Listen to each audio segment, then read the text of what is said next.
The mirror, because muttski is so handsome. That's also a good one. There's some really fun first items. And we're off. Um, let's see. Ooh, 10 arrows. I don't think someone called it. I did see a silver arrow, but that's not exactly the same, unfortunately.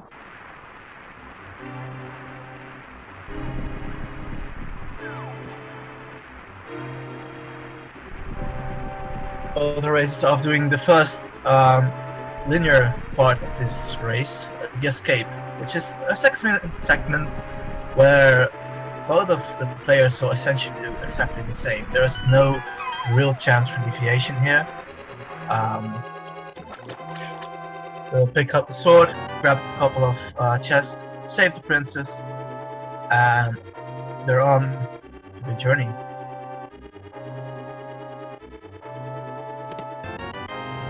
Ooh, the Cane of Brian right off the bat. That's pretty cool. I personally always like when I get a magical item really early on. And muttski also picking up a big magic jar that could prove to be quite useful. And Alanim also picking up a big magic jar that a different guard dropped.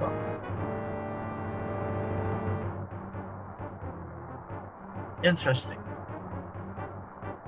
It's almost as if the guard knew you had or would get a cane of beer.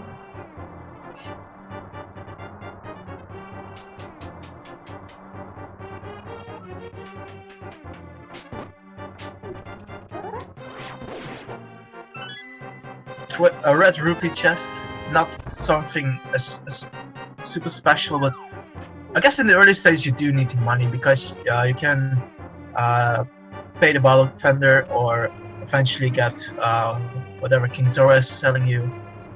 And if necessary, you might even need it to buy 10 rupee or 10 bombs to village.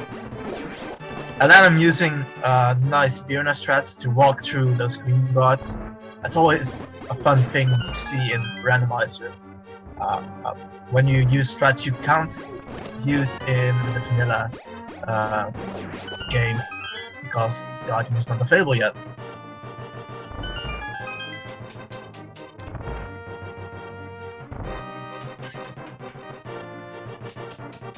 Both of our runners on to save the princess. And once they save the princess, they beat the game. Just kidding. They have to do a lot more. muttski here with the H/ strat, and Alanim with the bottle strat. Alanim's strat is a bit safer, but if executed perfectly or well enough, the H/ strat is actually faster.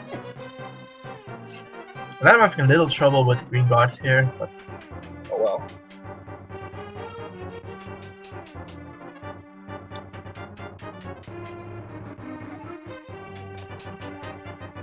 But the runner is now escaping with Zelda. Yeah, I also would have liked to see the cane on the ball and chain guard actually. That would have been a lot of fun.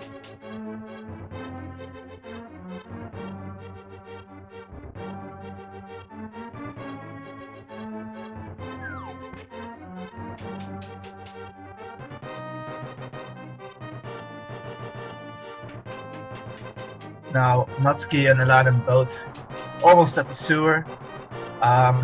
You see muttski trying to kill a couple of guards, hoping to get a bomb drop, which will lead to 3 extra chests, which can save a lot of time, because if you have to come back here, obviously it's another place you have to revisit, and you really don't want that, especially not in a race. There are 3 extra chests, 3 extra chance on getting an item, and if, for example, the mirror or the moon pearl is there or whatever, you have to get back there. And even if it's not, you really want that consciousness that you already checked those chests. I mean, it's just a nuisance, you want to get rid of it as soon as possible.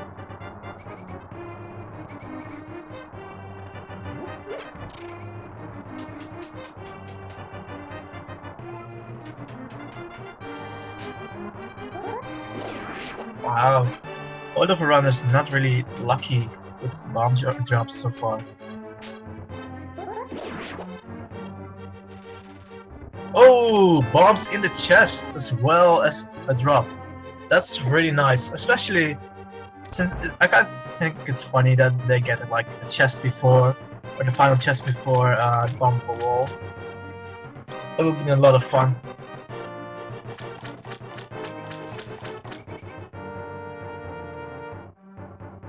Ah, nice.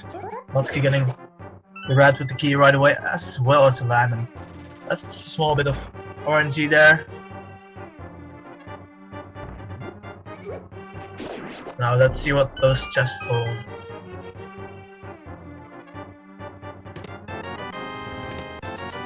Alright. A bugnet. Well, it's not required, but it's one of those items that is nice to get, you know? It's not outwardly terrible or anything. It's just nice to get.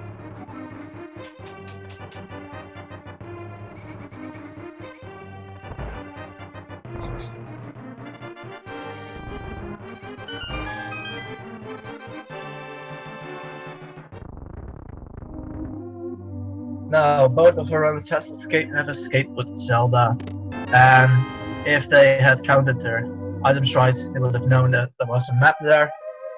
Oh well, since both of them checked it, it doesn't really matter. And even if they do it, it's like 2-second timers or something. It's not that big of a deal.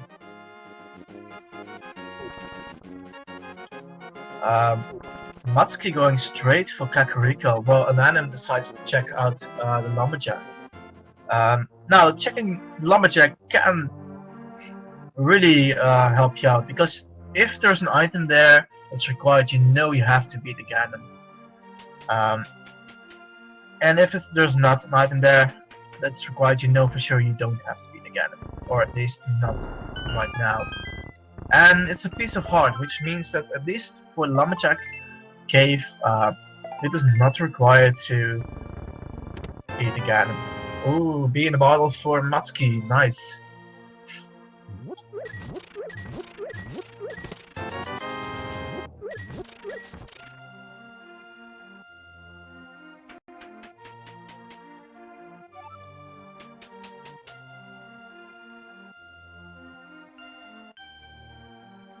Alanim taking care of the forest and season area in a way, which is personally something I like to do as well.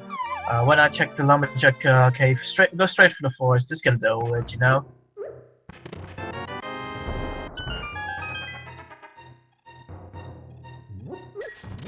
Yeah, Wine's Light World Hideout has a lot of love for these players.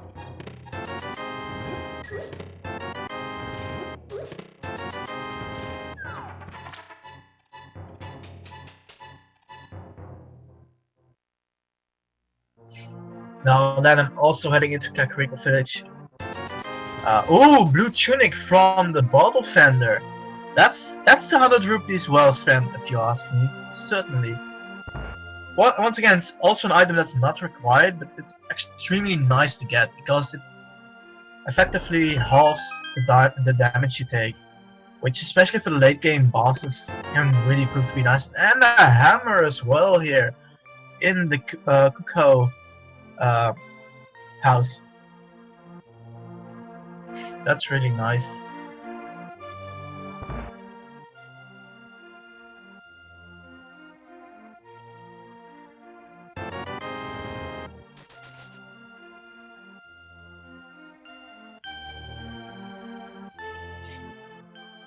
Yeah, this village is stacked. I mean, these villagers have some great treasures hidden with them. Probably passed from generation to generation in the well or in the chicken house. Alanim now also picking up the mitts. And let's see what's in the library. Oh, a red rupee. That means that they don't have to come back here. Muttski going for a strat where you just, for the routing where you just go inside the bumble house and hope there's something good in it. Now this is, it's a really small gamble, but But if there's something actually there, this is like the most time-saving one. If there's nothing there, you check it, and it's... Yeah, you don't really have to come back here. Muttski deciding to pick up the small bomb upgrade anyway, since he decided to do it. And I mean, why not? Especially in the early stages, you need quite a few bombs, and all those bomb upgrades actually give 1 free bomb per 5 you get extra. So if you get 10 bomb upgrades, you get 2 bombs. Muttski heading to South Hyrule, while Alanim is finishing up the village.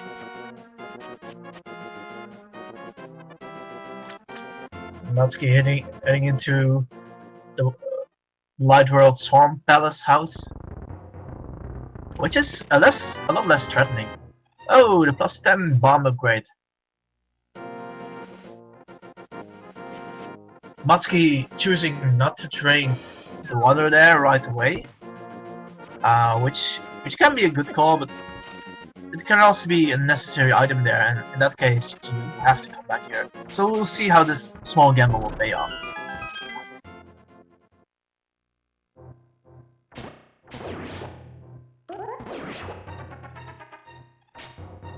Now Muttski heading into the Light World Hype Cave.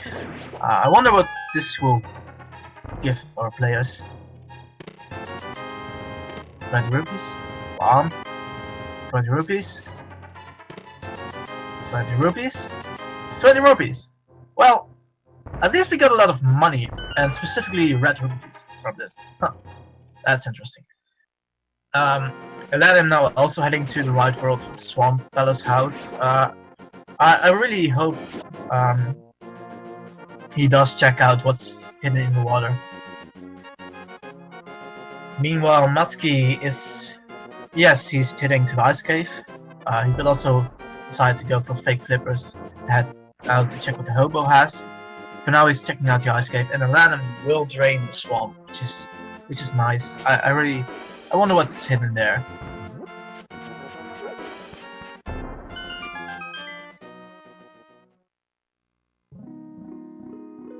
₹300.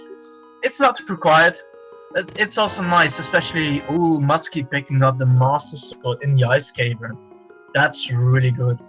That's probably that's just a nice weapon upgrade. But it may also tell our players that they actually have to beat the Ganon very quickly, which means there's probably a good item at the pyramid.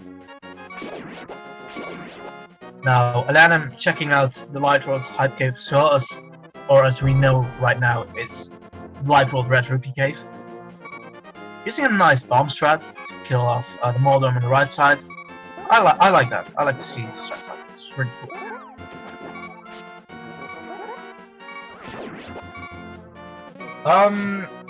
Actually, Alanim does have the lantern.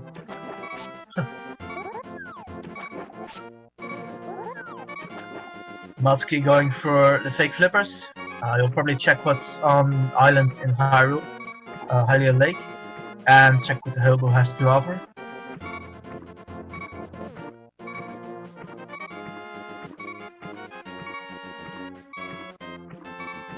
And I sadly missed it. And he's off to the hobo. Oh, it was just a green rupee. Oh well. Now Alanim also heading to the ice cave, and he will also require the Master Sword. He will pull the Master Sword from the Ice Rod chest, and Hobo giving a red rupee. So that's interesting. Usually you see a seed where the Hobo has something really good, and the ice cave has something really bad, or useless. It's nice to see a change for once. It's a nice change of pace. Muttski, I think he's heading out to check what's hidden at Sally or Sahasrara. Yeah, he is. Now this is an interesting choice, but because he does not have the bow yet, he's essentially gambling on he's either getting the bow there or a required item is hidden near Eastern Palace, or he might just only check Sahasrara's place. And no, a shield is not required actually. It can be extremely useful, especially the mirror sword with laser beams. Oh, silver arrows! Sally has the silver arrows. That's amazing. That's a really good find. This is something that's not necessarily required, but that's only if you can do silverless well. And I think most runners would be more comfortable having the silver arrows because it's faster than it's silverless. Silverless Ganon fight for that matter. It's an important endgame item. Alanim also picking up the red rupee from the hobo. I mean, that's kind of a mean move, right? Poor man's a hobo and you take his money. That's kind of sad.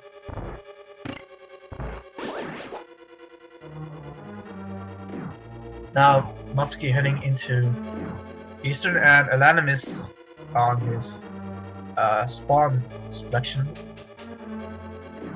place. And he went in, never mind. He went to Sanctuary. Huh. I wonder where he will go.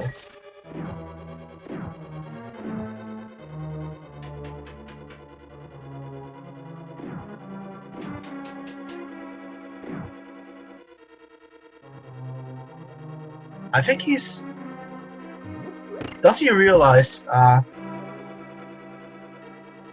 you actually need... No, I think he just realized that I think he want to go to King Zora. He realized that he needs the power glove for that, or the Titan Smith, which he does not have.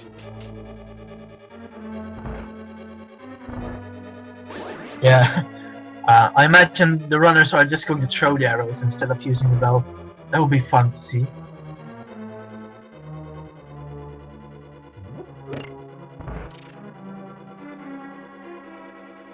So, Alanim is looking a little bit lost here. Oh, of course, they have the Titan Smiths. I absolutely missed that.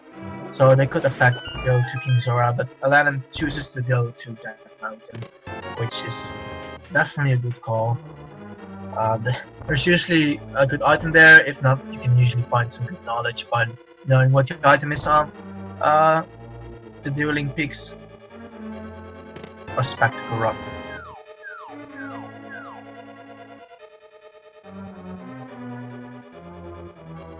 Now, I imagine muttski really hoping that the final item in the chest is a bow, or at least something that's useful to him. Let's see what the old man gives you. Ooh, the old man gives you the moon pearl. That's really good. That's really useful, and that's a really good item to find.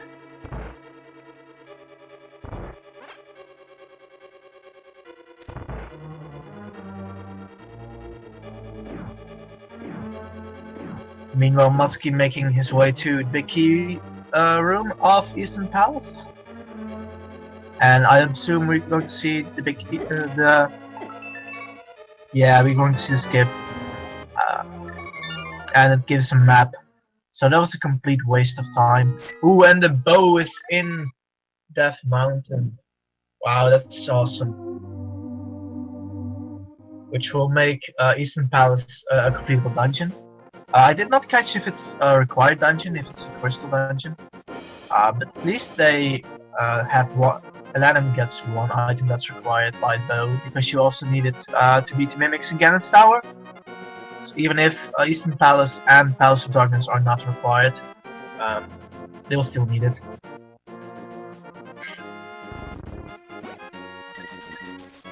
It's a crystal dungeon. Thank you. Alanim getting a kiss from the guy there to get some health back. muttski checking the force right now, where we know he won't find much.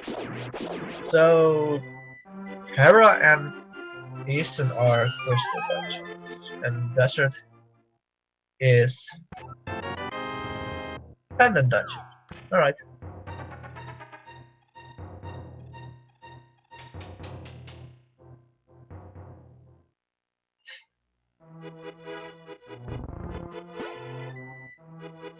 muttski checking the tree for some nice magic jars he doesn't need.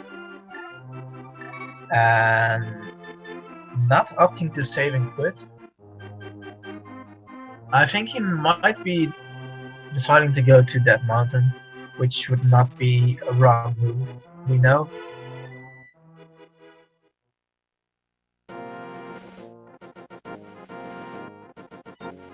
Oh, checking out the lumberjack cave first. That's a really good call.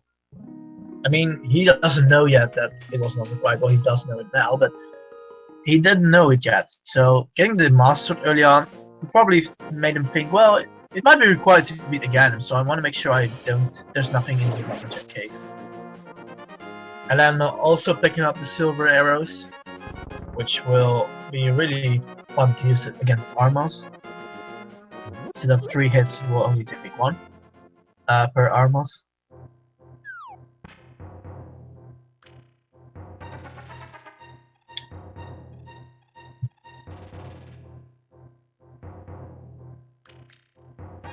Now, Alanim also making his way into Eastern Palace, and we know he can actually finish it now because of the fact he got the bow from that mountain before he went here. Muttski, fortunately, also picking up the pearl right now, and will soon also have the bow if he does the things you might expect of him. And he didn't! He saved and quit! Oh no, why? Why did he do that?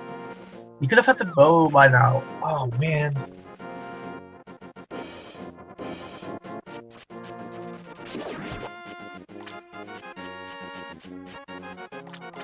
Oh man.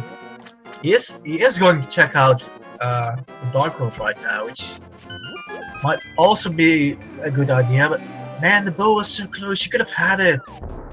Oh, that's so frustrating.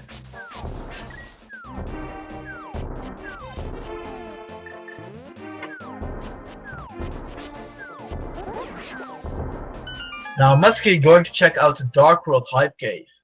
I wonder what the Hype Cave will bring us. 300 rupees, alright. Gives him enough money to buy what Kings are has, the red shield, some love, bombs, and a lot of love. That wasn't really hype either. I mean, these hype caves are really disappointing this seed so far. I mean, to be honest, I expect a bit more of them.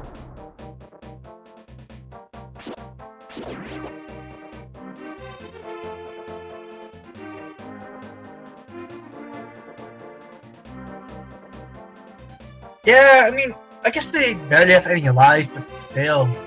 It would be nice to see like Nice Rod or Fire Rod or Hookshot there.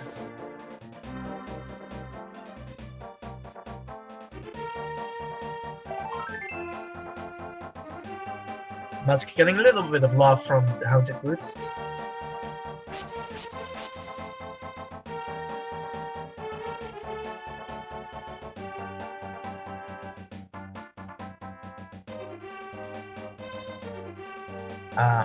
Well, then I'm thinking, nah, I want to check out the boss first, and we know that's actually a really good gamble. Oh no! Oh, he's going back. He thinks, no, I'm going to check it anyway, which will only give him the map, unfortunately. Muttski doing the digging game, and after 15 digs, he will get the item, which is a blue rupee. Not really great either. Oh well. It's better to check something than leave it unchecked.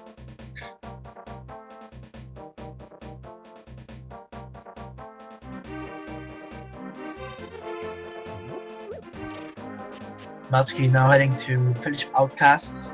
I think, yeah, he can actually rescue...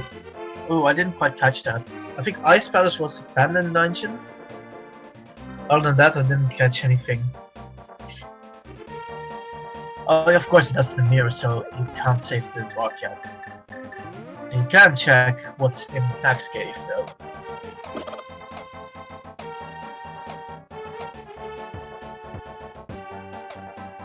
Mire and T rocks are crystals.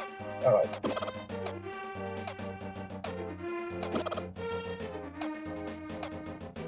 So if Muttski had the boots right now, he could just use a hammer dash.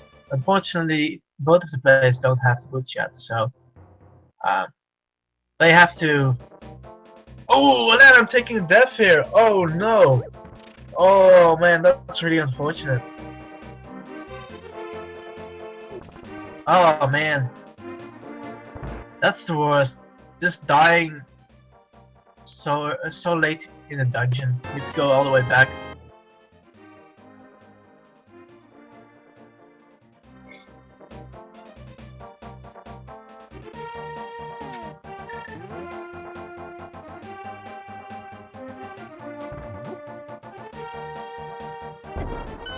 Muttski just checking some places in the footage podcast, and I don't think it gave him anything good yet. Oh, that's a mushroom. That's a nice fetch quest item to get, honestly. It might be required, but also might be completely useless. There's no way of knowing until you checked it.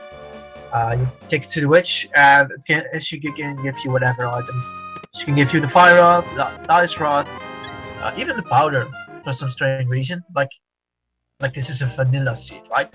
But she can also give you like a green rupee or a single arrow. So yes, the witch is also randomized. Alanim going for a fairy. And Muttski meanwhile checking Thieves Town, and he gets a bottle straight away. That's really nice.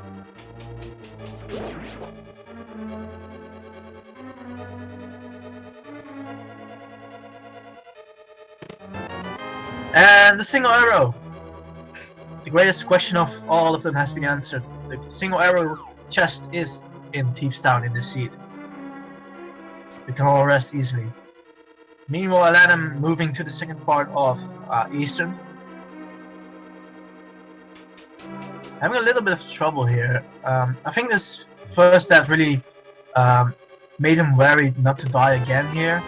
And he's taking something's a bit safer than before.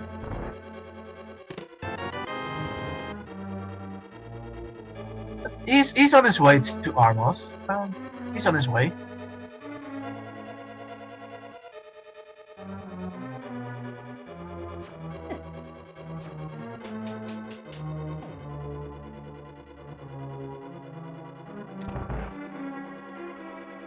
Ooh, almost got the second red Igor kill. That would be nice. Now this, because he has the silver arrows already, this will turn into a very fast Armos fight if done well. Like there's even no need for any setups of some kind. It's not. Oh, the flippers from Armos, that's nice. And if Swarm Palace is required, that means that will mean that the flippers are also a required item. And also not that unimportant, Alanim finding his first crystal in Eastern.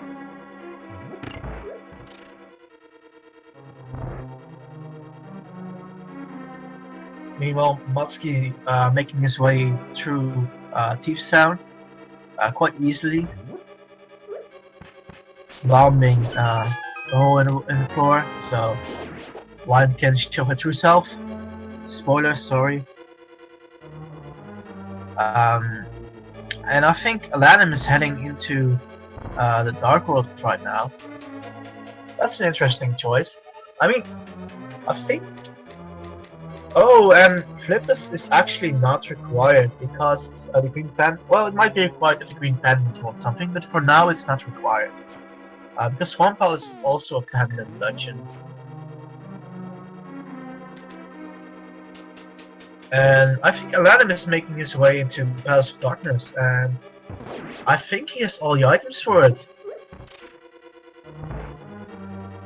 And 4 hard Palace of Darkness can be quite rough though.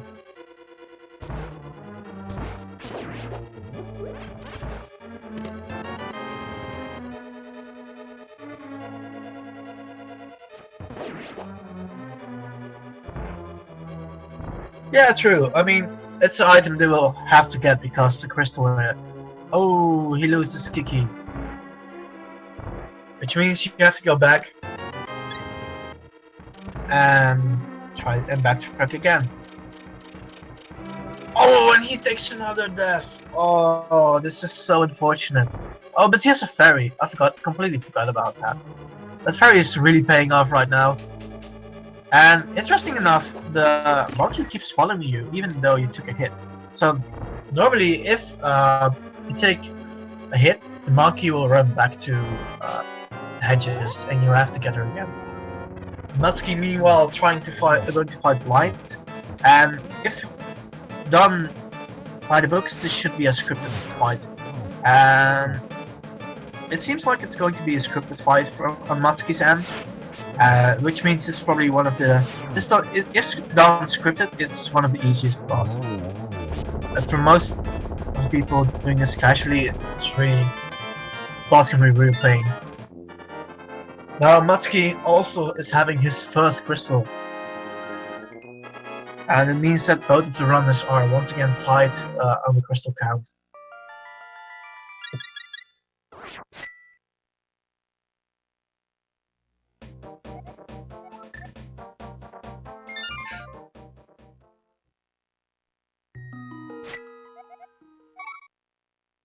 Muttski is saving, quitting, and going back to Link's house. Or K-Rob's house in this case. And I wonder what Muttski will do, because he still has not picked up the bow, and that's something that really, I think, puts him at a real disadvantage, because it's necessary for 2 dungeons right now, and Alanim is making his way through the second one of them.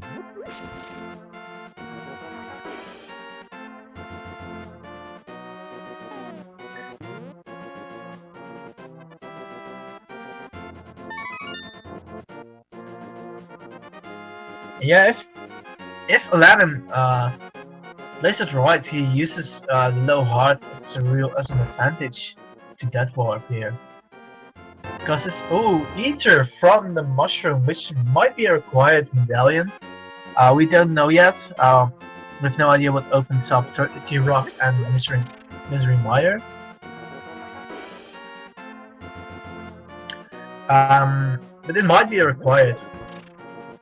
Meanwhile, Muttski making his way to King Zora, and if there's an item on the ledge, this will make things interesting. If there's an item on the ledge,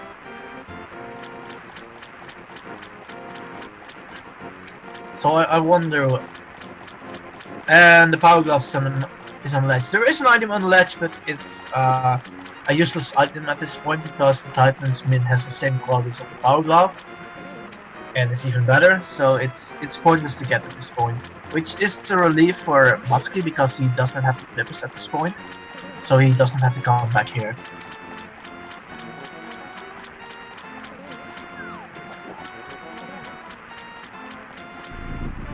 Now let's see what will King Zora rip our players off for. Oh, the fire rod!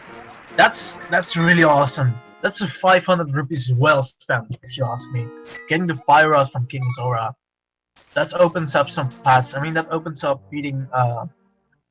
It helps with beating T-Rock. It opens up beating Skull Roots. It's an altogether a really strong weapon to have.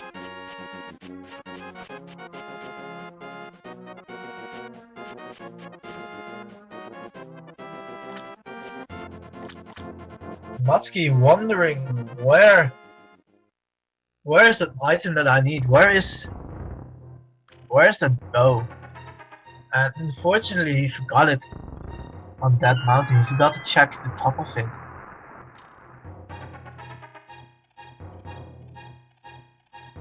And he will now get a 300 rupee from the underwater space.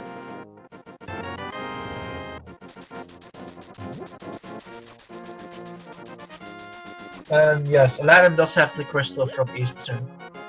Thank you. That's the one.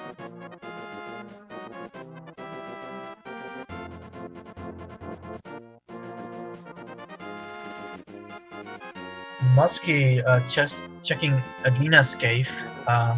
Sashula's lesser known brother. Also, if you ask me, he has a less fancier place. I mean, come on. Having a house or a cave? I mean, there's some real difference there. Obviously, Sally is doing much better than his brother. And while another thing to prove my point, while Sally had the silver arrows, Agina only had an arrow upgrade, and I think the silver arrows are better. Yep.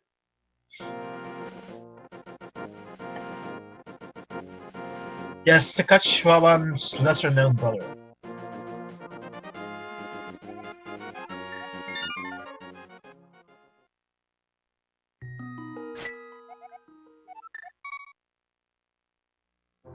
And I think this is the moment that he decides to check what's on top of Death Mountain.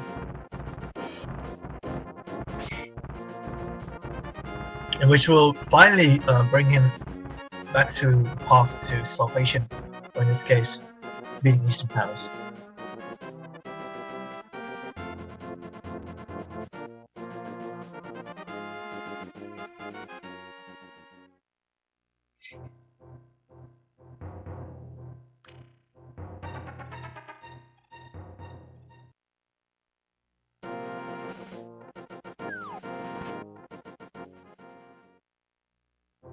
Yeah, the silver arrows are one of the strongest weapons in the game, but they have one big downside to them, and that's they're extremely laggy to use. So if you know it's going to one-shot an enemy, it's worth using. If the normal arrows do the same thing, you might as well just use normal arrows.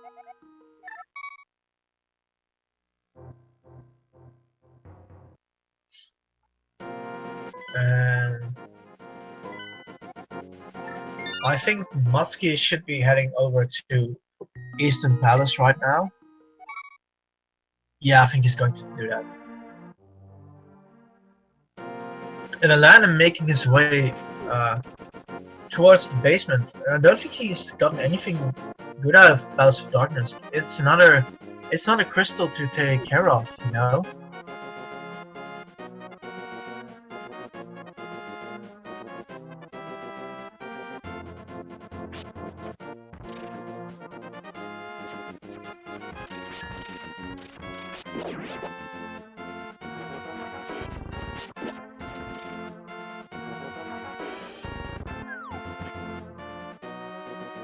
Now,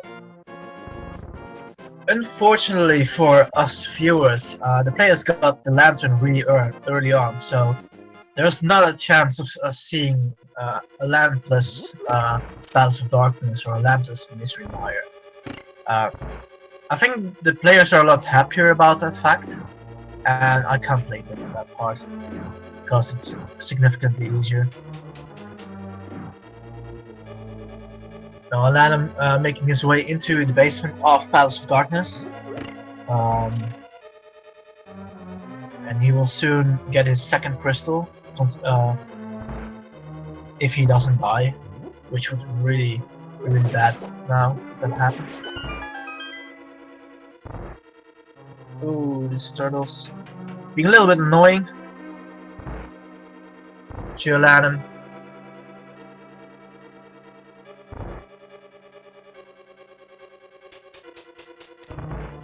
He finished it off, that's nice, he kills them.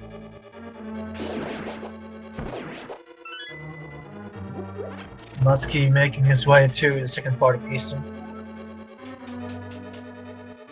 Yeah. Lutsen Gannon's Tower.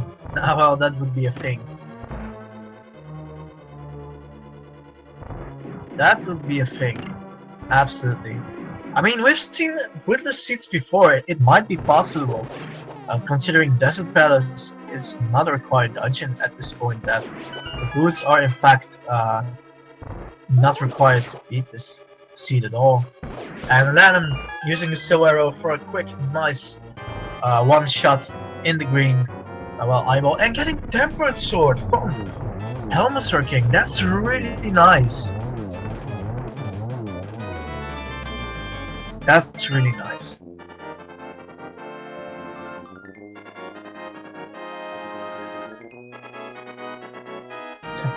Woods and pedestal. Oh, that would be a thing. That would be a thing.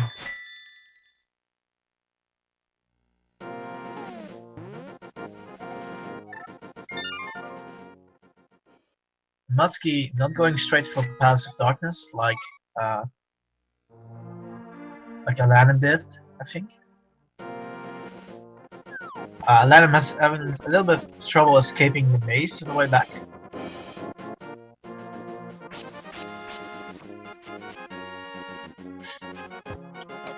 Now, I wonder what these players would do. I mean, the Fire Red offers some possibilities in taking care of Skull Boots, but I think the really only other option at this point is Palace of Darkness. And for Aladdin, Skull Boots and Thief's Stand.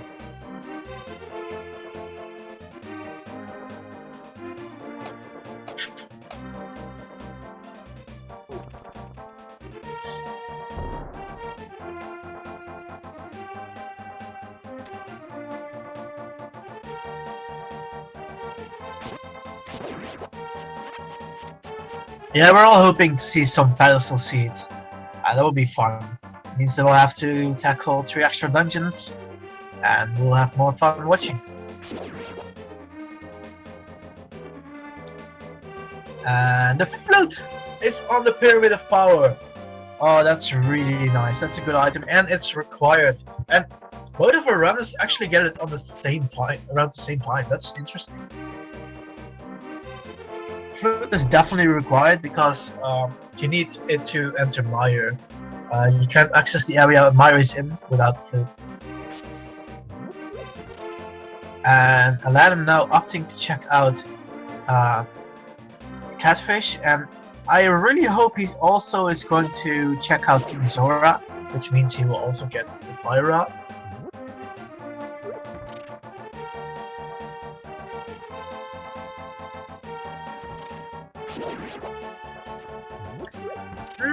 Right now, I would say they're about equal right now. Yeah. The difference being that Alanim has Tempered and Muttski has the Fire Rod. If Alanim goes to King Zora right away, he will have the Fire Rod as well. And be in a bottle from the Catfish. Oh no, don't save it, quit! Oh, you should have gone to King Zora. Oh man, that's such a shame.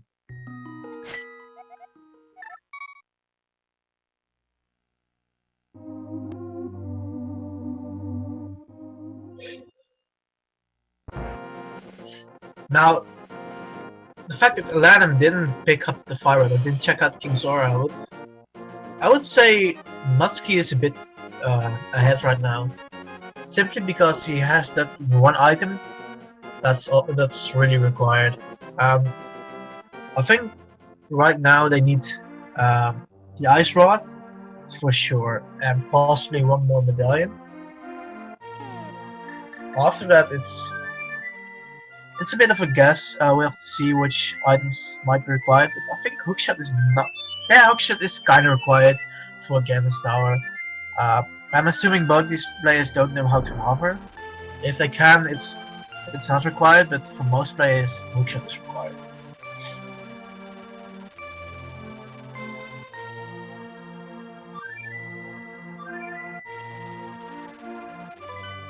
Yeah, we can't all be Will, unfortunately.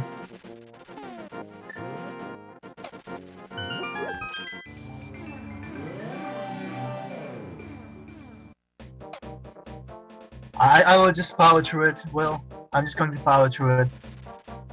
Now, I think Muttski is also heading to Palace of Darkness right now, and that's a really good call. He'll get Tempered Sword right there. It's a required dungeon. Oh no, it's a good choice. It's a good call. And I think Alanim might choose to go to the Village of Outcasts, pick up a couple of items there. Of course, unlock the flute, which is also really useful.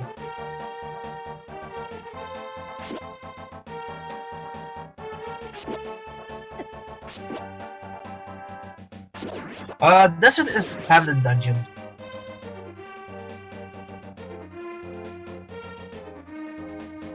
And yeah, Alanim needs the medallion or a medallion for Meyer. Alanim doesn't have the medallion right now.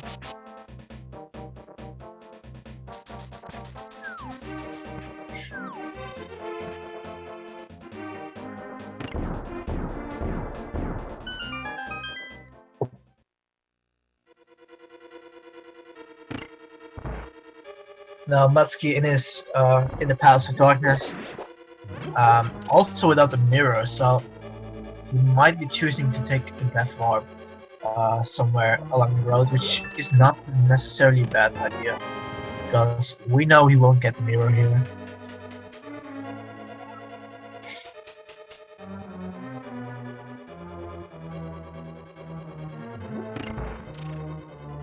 I'm checking all the houses in the village of Outcast, and I can't blame him. I mean, in that position, you want to check everything. You're still missing quite a few items. There's some easy chests in the path. Oh, and the mushroom as well. Nice. And I really hope the mushroom will put him on the path to the fire rod.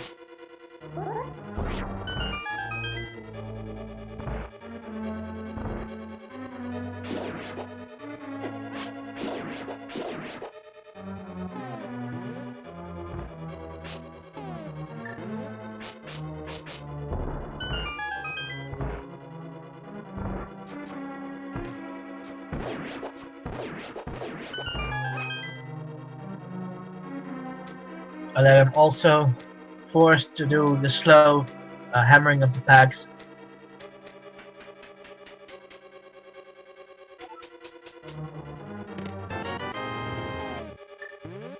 Man, realizing that this is so far a mirrorless and bootless seed. That's really slow. Yeah, he sees those red rupees and he's thinking, no, I'm not going to waste my time for that. And we can't blame him. I mean, come on, it's just a red rupee. You got a ton of cash for days. You don't need that red rupee. Oh, nice hammer strats by muttski right here. Nice.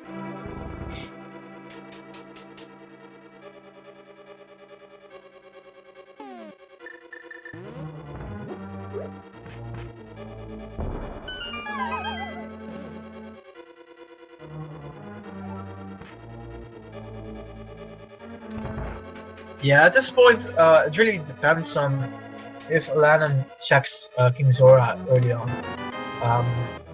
We know the fire rod is there, and that's one of the big items that Muttski has and Alanim doesn't have. I mean, at this point, it does not necessarily matter too much yet. I mean, if he decides to go to Witch and King Zora right after this dungeon, I think they are pretty much tied.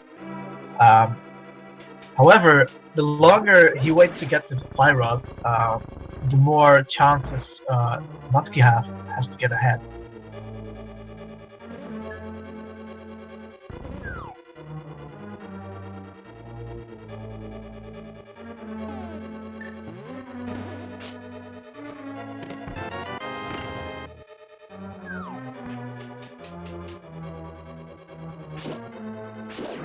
Now, interesting enough, both of these players did this dungeon around the same time. The other one was doing, for example, Palace of Darkness. So while Muttski was in Thieves Town, Alanim was in Palace of Darkness, and now it's the other way around. So for us, there's nothing really new to see here. But for these players, they still have to check every single chest because they have no clue if this dungeon holds anything decent. And Muttski picking up the Book of Medora, which might mean they have to check the Ether or the Bombos tablet.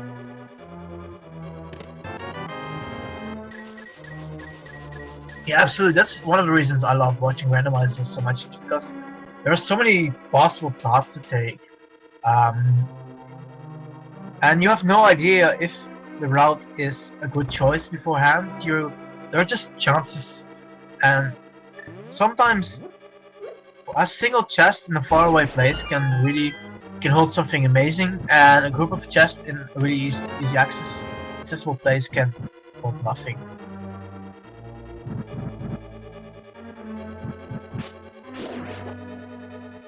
Once again, because of the lamp, sadly no lampless. Uh, Not that I can do it myself, but it's really cool to watch someone do, just navigate those dark rooms without lamp. It just really shows some amazing skill at this game.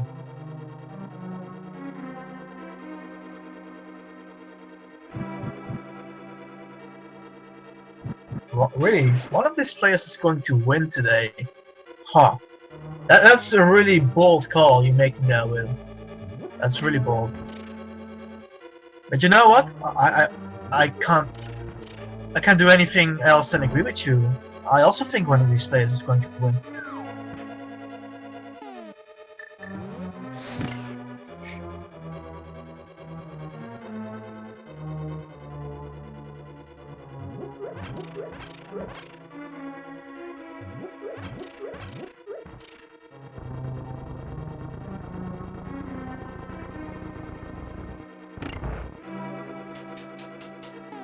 And muttski making his way to the second part of Palace of Darkness, the basement, and Alanim saving the helpless dungeon boss,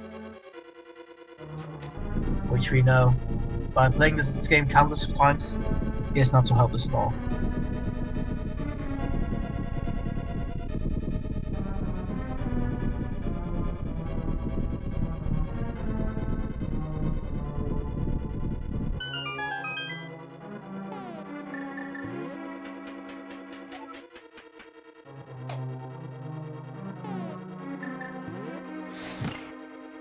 Oh, nice use of the fire rod. I always love seeing funny strats in the randomizer simply because they can. I mean, fire rod there, it's just really fun to see, and of course because of the lag in the silver arrows, it's faster. But still, it's fun to see, Or like Alanin here, who has the King of Brian in his hand, just so if necessary, he can use the King of Brian to be blind, and he is going to use it. And while it does make the room really laggy, it doesn't just let him take any damage. So it's a nice safe strat for some difficult ones.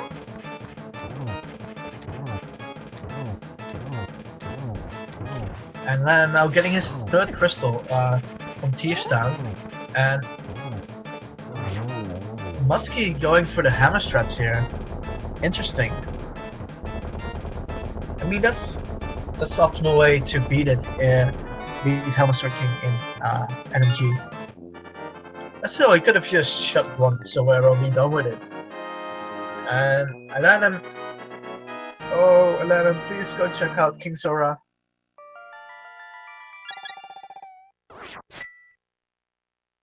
muttski also picking up the Tempered Sword, of course, which Palace of Darkness also had. It's just a nice sword upgrade. It will make all the bosses a lot easier. Well, save for blind, which takes same damage from every sword type. But muttski dealt with blind already, so that's not a problem. Alanim picking up the tasty 5 rupees from the digging game. That's 70 rupees well spent. muttski checking out the chest west of Meyer, and if he's smart, and I think he is, he will check out the medallion needed, and it's Quake. He needs Quake for Meyer, which means both of these players can't enter Meyer yet.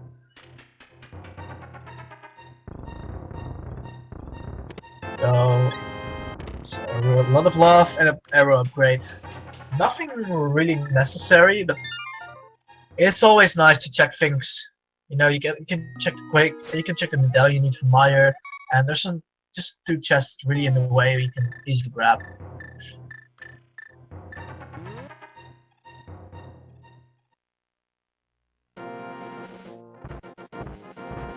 And then I'm now checking the item the witch gives him.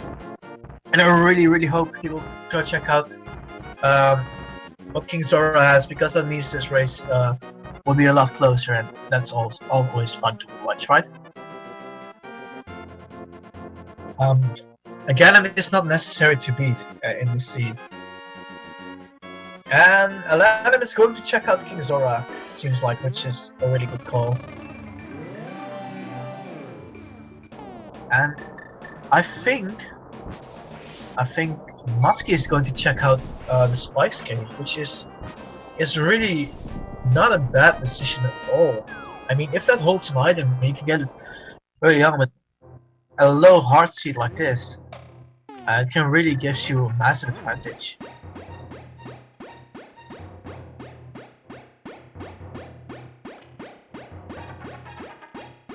And then I'm seeing the power glove on the ledge and thinking, nah, I don't need it. I already got mids. Oh, and the mirror is in the spy cave.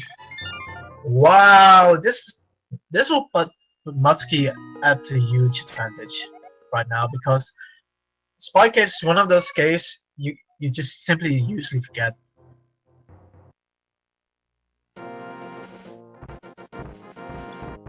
This means that also Tower of Hera is opened up to Muttski, and he can check east side Death Mountain, which tends to hold quite a few items.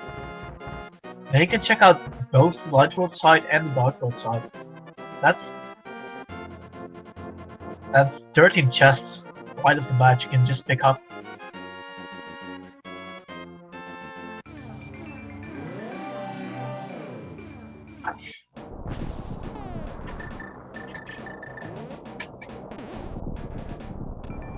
Now, I wonder if Muttski will check out what's in the Ether Tablet. And he will. Nice. That's a good call. Even though there's nothing in there, it's often an out of the place item. You just want to make sure there's nothing good in it. And 50 rupees, which is not terrible, but it's not really useful anymore at this point either.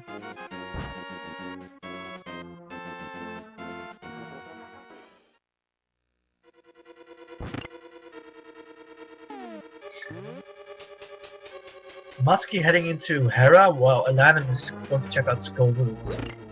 And both of these dungeons are crystal dungeons, so it will put both of their crystal count in 4.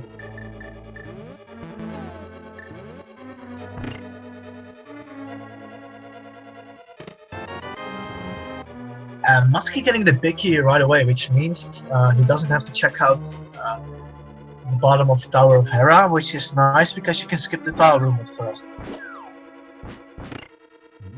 Ooh, Alanim really has to watch out here that he doesn't take a death here in Skull Roots.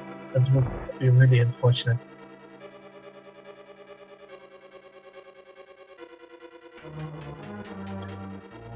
Oh, you have to be careful. He decides to use the floor switch as a safety here, but that being that low and health might not actually be a bad call.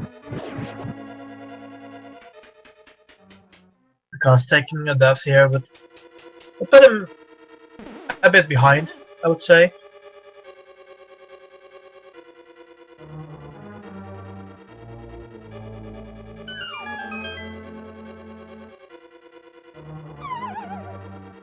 And you might think, why doesn't experienced player like Muttski doesn't use the bomb jump here? It's because they both don't have the boots yet, which means they don't have a way to bump back, and they'll have to walk up a floor anyway.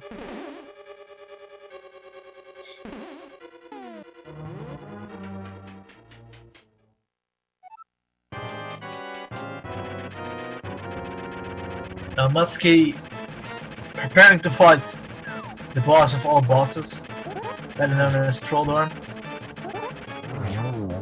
And not so Trolldorm from Muttski, he takes him down in 2 spin attacks. And let's see what... Oh, half magic! That's really nice. That's really nice to get.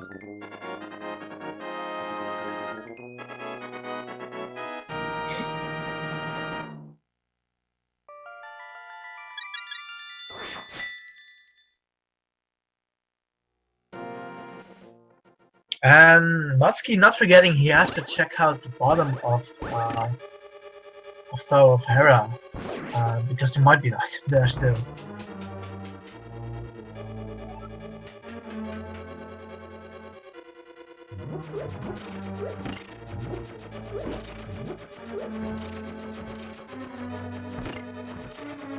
Now, there are some players who absolutely adore this room. I think it's one of the worst in the game. Oh, Alanim taking a death. Fortunately, he has a fairy, which means it does not matter too much. At that place, you might actually be... You would have liked to take a death warp, I think. Because then you didn't have to walk back all the way.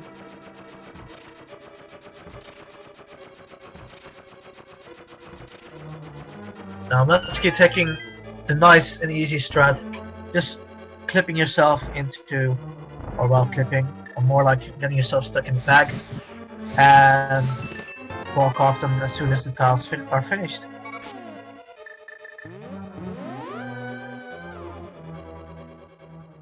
muttski is now done in Tower of Hera, and he's going to make his way to east side Death Mountain.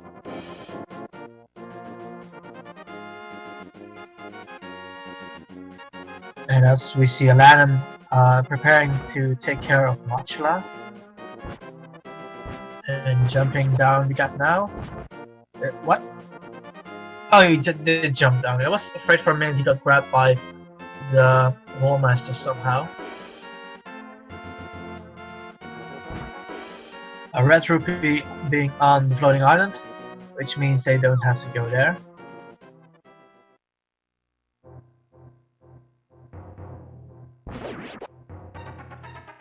Machla being extremely nasty for Alanim. And he finished Machla, nice. Machla is one of these bosses that can take you like 3 seconds if you do everything right and have a bit of luck. But it can also be one of those bosses that if something goes wrong, it turns into a complete mess.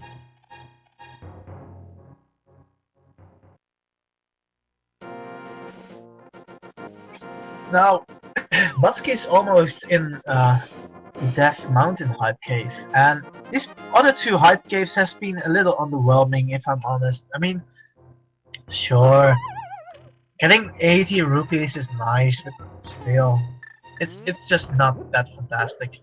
I really hope this Hype Cave will live up to the Death Mountain Hype Cave and give us something good. Those are 2 hearts. That's not bad.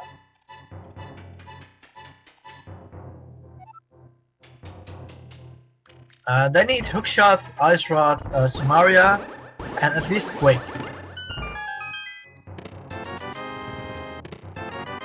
Shuffle, Powder, both of them are fetch quest items. Cave, and 50 rupees. Well, I would say that that's definitely a bit more hyped. Absolutely. And he decides to not check out. Oh, right, yeah, he needs a hookshot for Dark World Death Mountain. That makes sense why he isn't checking out the dark side of the Death Mountain.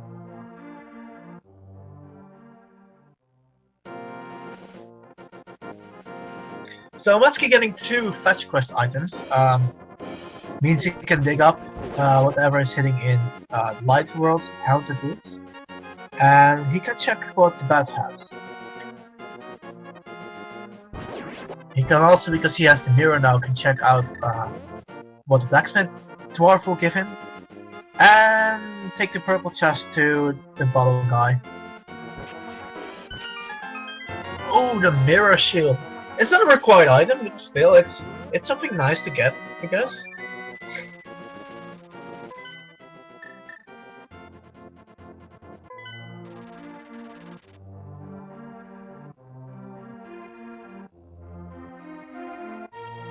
Yeah, the mirror is at the King of Brian cave, and muttski decided to check there as soon as he could, which put him into a big advantage, honestly.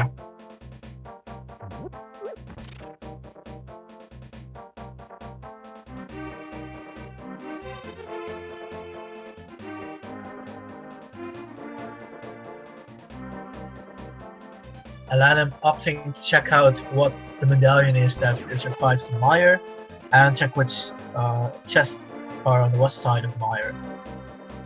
And muttski is going to change Dwarf back, it seems, yeah. Not a bad decision at all. I mean, it's just one of those things you want to get over with.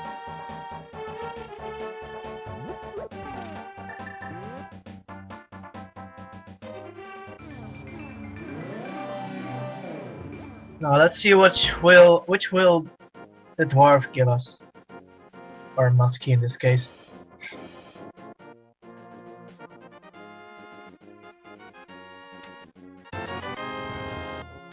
Oh, a red rupee. Oh man, that's a bit cheap. Dwarves, I really don't like that.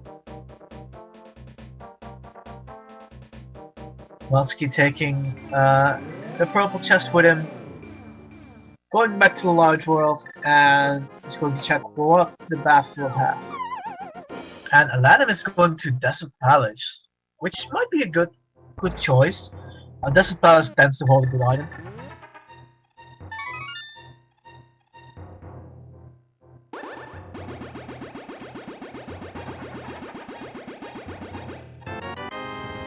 Oh, and Quake!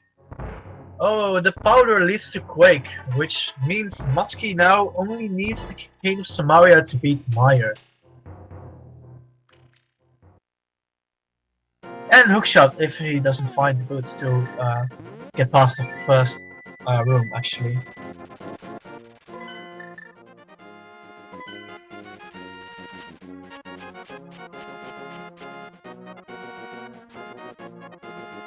We have no idea what the T-Rock medal is at this point. Yeah, this seat it's been interesting, I would say, for sure.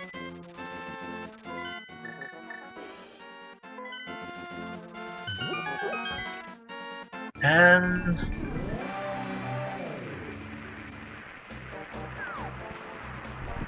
I think muttski is going to check the East Desert Cave, the Northeast Desert Cave.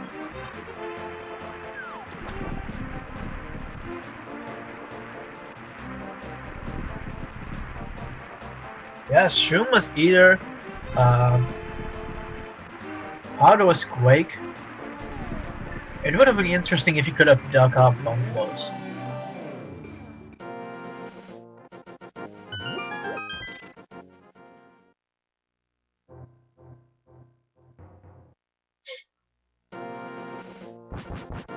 So now, if I'm correct, T-Rock is medallion number 5, which means that if they could actually, I think it's possible that if the big double-chested fairy has the hookshot, they will have to find the ice rod and the Cane of Samaria if they can't find boots. Be T-Rock before Meyer.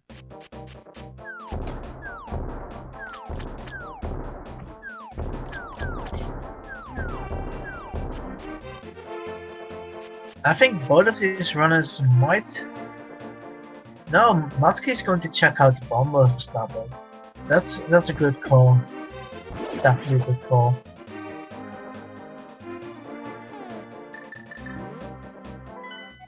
Yeah, Spy Cave is one of these caves or areas you can just so easily forget about because it's just hidden somewhere. It's not really directly in anyone's path. And it's just one of those things you just easily get a hookshot from Bombo Stablet. Oh wow, hookshot from the Bombo Stablet. That's really awesome.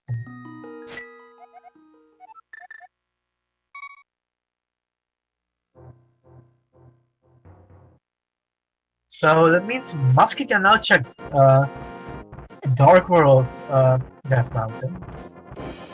And Alanim is, I think Alanim is going into the Ice Mountains.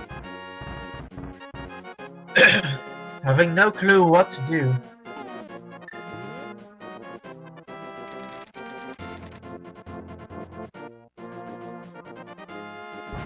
Yeah, muttski is heading into the Dark World.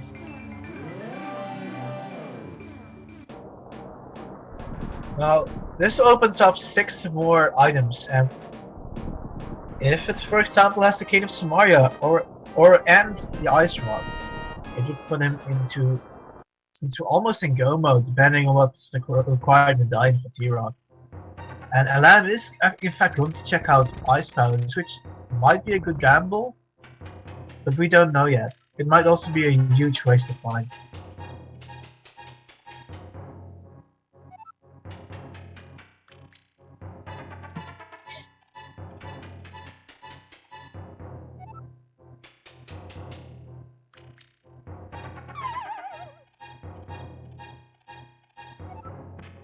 Let's see what this chest will hold for muttski. Some love, which is a nice heart refill. I will give you that. I mean, that's nice to get. And an arrow upgrade, which is less great to get at this point. And Alanim is having some trouble here with the green penguins. Oh, nearly taking a death here. Only having 2 hearts left. And muttski checking out the hookshot cave. And you get a heart container. Some love. More some love. And he thinks, oh, I should have done that one first.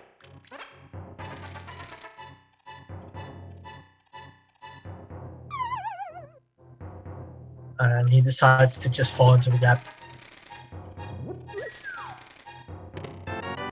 And another heart container. Wow, this has been a cave full of love. Honestly, this is the love cave right now. And muttski is going to check out which medallion is needed for T-Rock, and it is Ether. So that's funny. In the vanilla game, you need Quake for T-Rock and Ether for Mr. Meyer. And this randomizer decides, nah, we're going to do it the other way around. You'll need Ether for T-Rock and Quake for Meyer. That's more fun.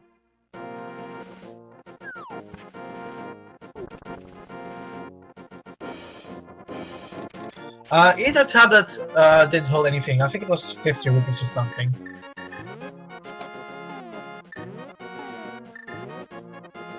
Now, which makes it increasingly more likely that a potential required item is in one of the pendant dungeons. So checking Ice Palace might not even be a terrible idea at this point.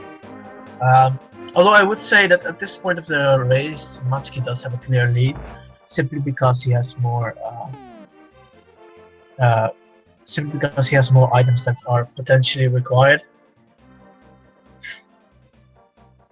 like the mirror, hookshot, and both of the required medallions.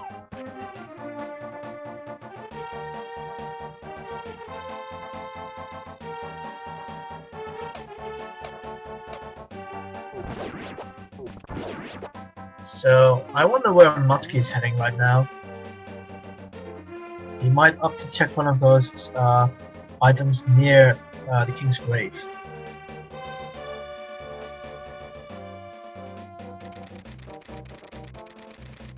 Huh, interesting.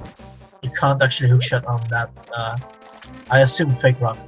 That's pretty interesting.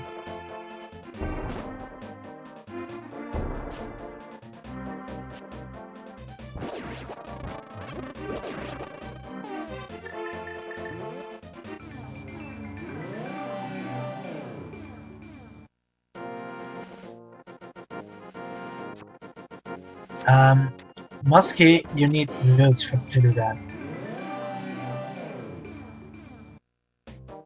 So yeah.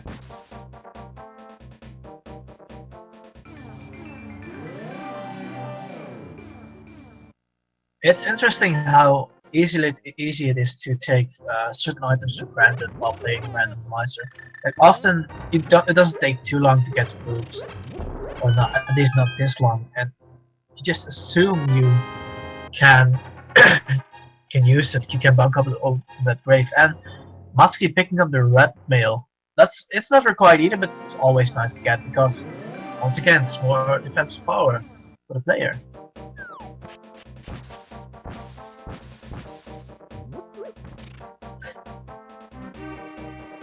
And maybe Alanim is now going to check out the King of Lion Cave, which will put him right back into this race. Not yet near Muttski, but at this point it would really help, because Muttski is also, I feel like he's a bit stuck, he doesn't know where to go.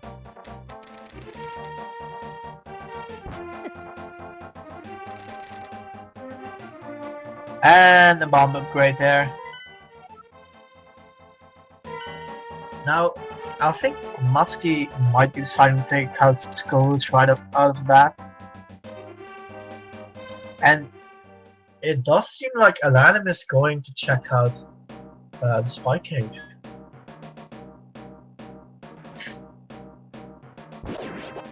Which will give him the mirror.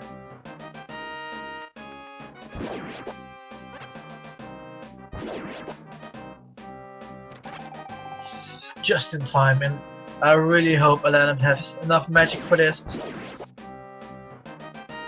Oh no! No, no, no, no! He takes death! Oh no! Oh no! Oh man, this is so frustrating. If I was Alanim right now, I would probably kick something. Man, that's so unfortunate.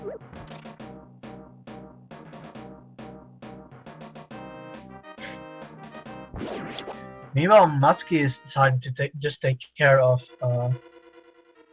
Skull Boots, and Alanim is taking some green poisons and the blue poisons, really not wanting to let anything go wrong again at the Spy Cave. I mean, I think he has this feeling that there must be something good there, and he is not wrong.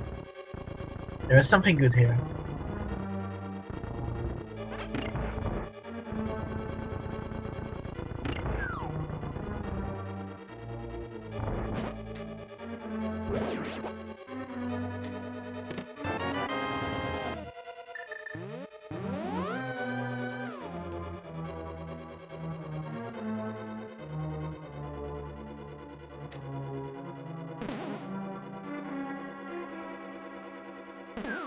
Oh man, that death was so painful. He was literally one step away from safety and got hit. Oh, that must be so frustrating.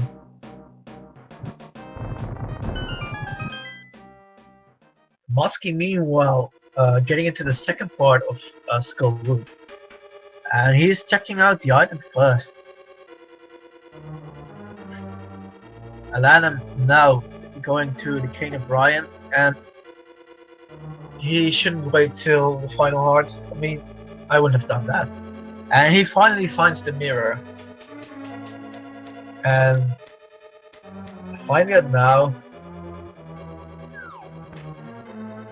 he must be kicking himself. I mean, he could have gotten that much earlier.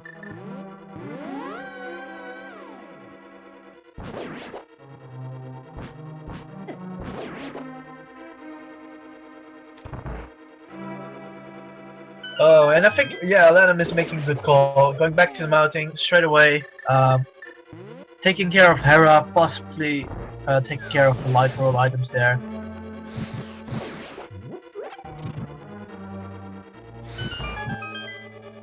And Muttski making his way towards Mochila. Getting bunny beam though. Oh,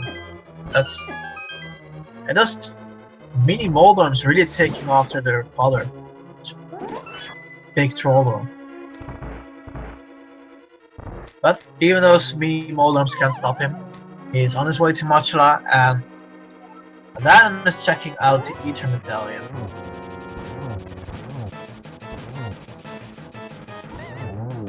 Oh, and Muttski making quick work of Mochila. Really nice. That was a really good fight. Boots and G Tower, huh? Yeah. It should be, Boots should be in the final chest, you know, the one that validates your run. So Muttski now having 5 crystals. and Alanim at 4, but after he beats Terra, which is a very fast dungeon, he should also be on 5. And then both of the runners have almost all the crystals save for the final 2. They're still missing a couple of items. And that really shows where the biggest time sink is in Randomizer. Often it is in finding the items required to beat certain dungeons.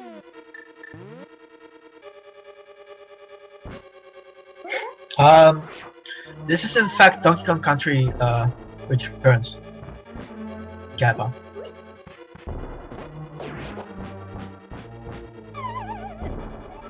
Muttski trying the bomb jump without the boots, which is quite difficult, honestly.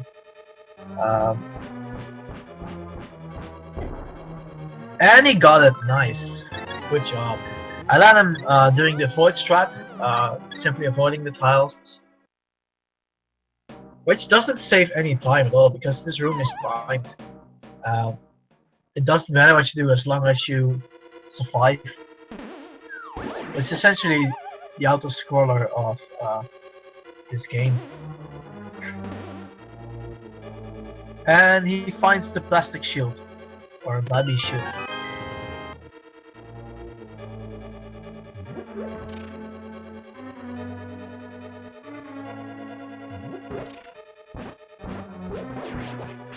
Oh, it's Donkey Kong 64? Oh man, I'm commentating the wrong race. Musk is saving and quitting, and I really wonder what he would do now. I mean, he has 2 dungeons yet left. He can decide to take a gamble and go to Misery Mire, and I think he's going to do it, hoping to find the Cave of Samaria there. And if it's actually there, it will pay off very much, because at this point Alanim already checked Ice Palace. And let's not forget, they also need to find the Ice Rod.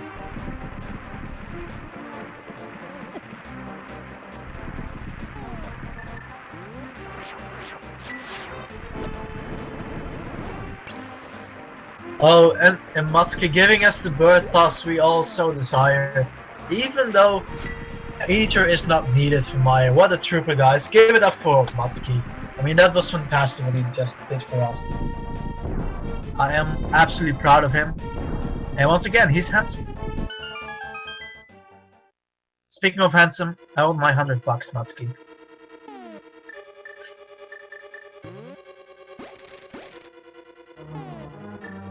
Quake was given by Powder.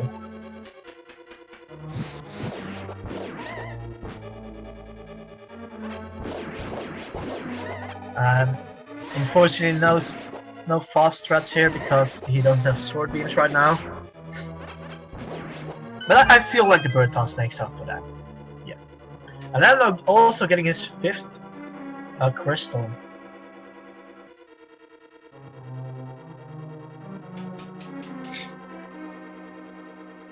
Nice. And I think he is going to head towards, yeah, he is also going to head towards east that mountain. He will find the actual hype cave in this scene.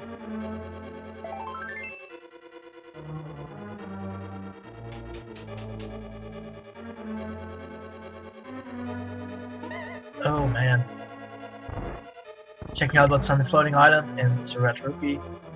He decides not to go to the spiral cave right away, which will cost him some time, honestly.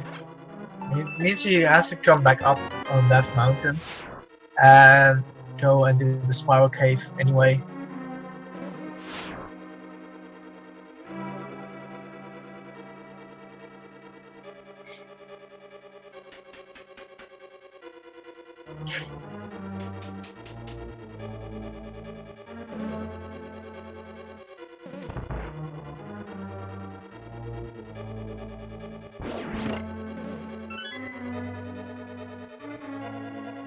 Now, I really wonder where the Cane of Samaria and the Ice Rod might actually be. I mean, for all we know, they can be in one of those pendant dungeons. I mean, Swamp Palace tends to hold a lot of items. Can be in Swamp.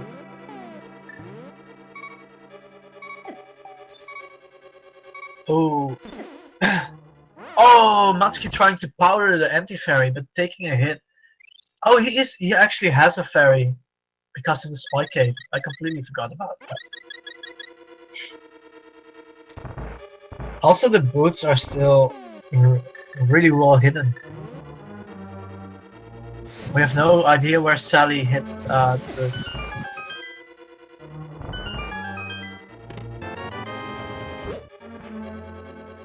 Muttski did find the big key, which will save him in his possible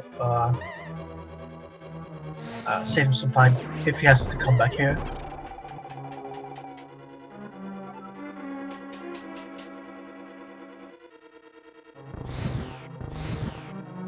Yeah, Ice Rod can be in the pedestal.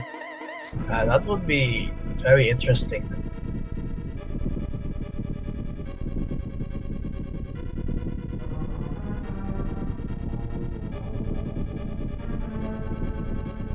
Now that I'm checking the last two items and he didn't get too much.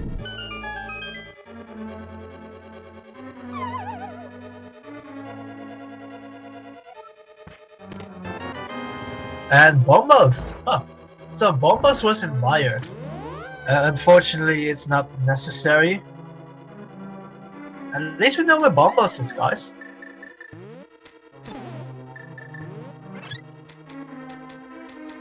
So I have this feeling that there will be at least one item in Swamp Palace that they will need. But I can be absolutely wrong, of course.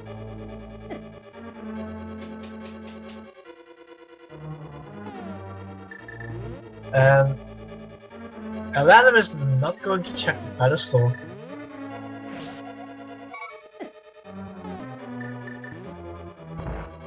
Muttski picking up a fairy, which is a good call. I mean, it's easy to pick up, you have power. It's just a nice extra safety along the way. And Alanim I'm going to do the fetch quest part right now here with the frog, with the purple chest, and the bat. Which we know will give him at least Quake, so it's a good call for sure.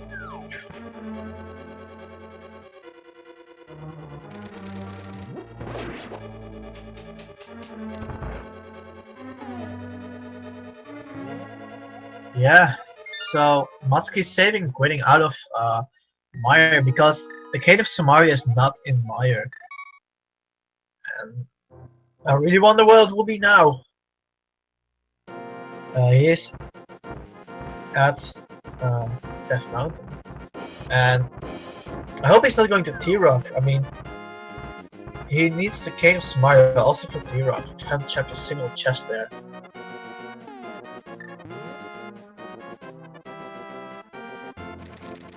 So yeah, I think definitely the best bet right now would be to do Swamp. As far as I'm concerned, it's the only place with quite a few items left, and it tends to actually hold an item.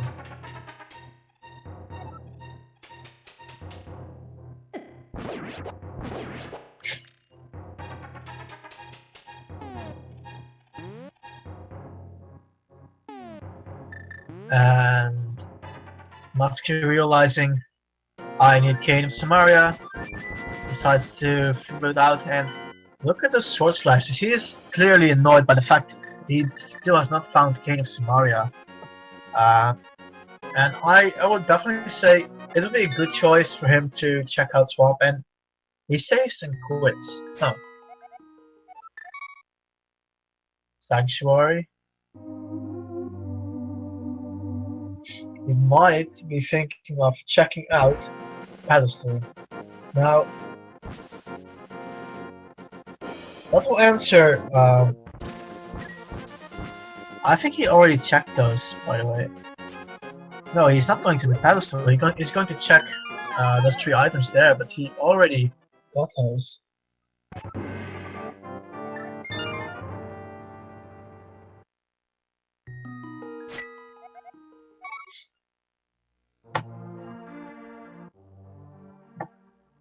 he is going to save it back to Link's house, and I think he will go into Swamp Palace now. I've said it multiple times already, so I'm afraid I'm wrong again, but no, yeah, hammer, good.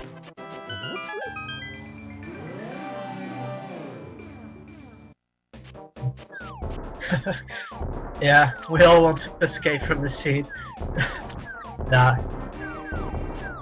In all reality, if you have a couple of items left, you start to doubt yourself. You check places you've already checked, and sometimes double checking places is better than not doing it, just for the extra sake of mind, that you at least know you've already checked that place.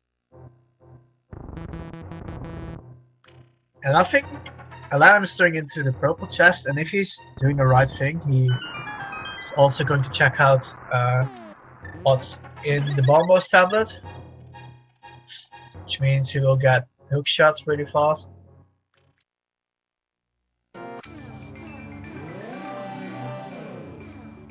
And yes, muttski is heading into Swamp Palace. Both of the runners have in fact beaten Palace of Darkness. They got the book there and Tempered Sword.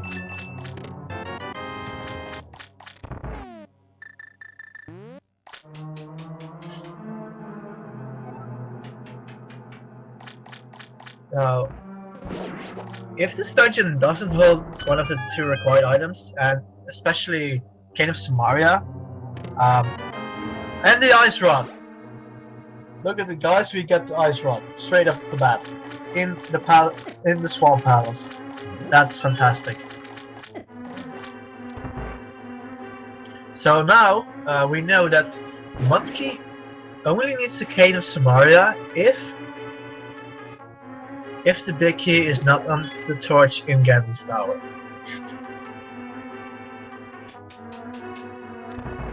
Man, this scene is turning out to be quite truly, if you ask me. I mean, these 2 items just to finish the last 2 dungeons, being so well hidden. That must be frustrating. Boots might be required. It depends on if the big key is at the torch.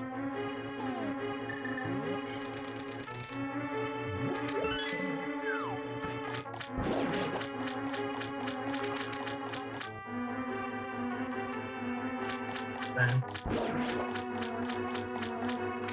I think both of the runners have at least double checked a couple of things before, and I think, yeah, Alanim is now heading into Mire, which we know will not hold anything specific, save for the bombos. Muttski find the big key though, which means he doesn't have to backtrack in Swamp Palace. Oh, and the big key gives him some big love.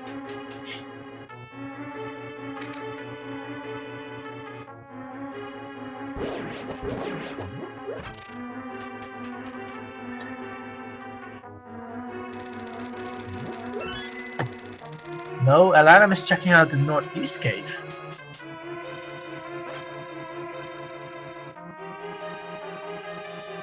Muttski now heading back to drain one of those floors.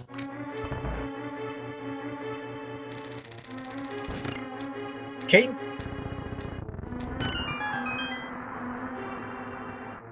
Kane might be in desert, in fact, yeah, if Lemolas hold them. And the boots are in spawn. Yeah.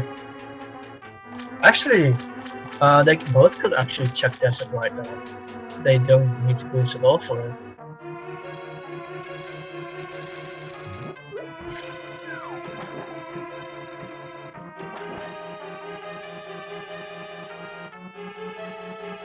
I'm walking with half a heart though, that's quite ballsy if you ask me. I don't know if he has a ferry again, but it will be unfortunate if he took a hit here.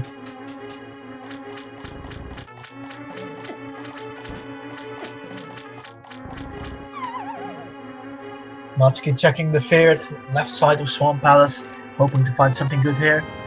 Red Rupee, which is not that fantastic.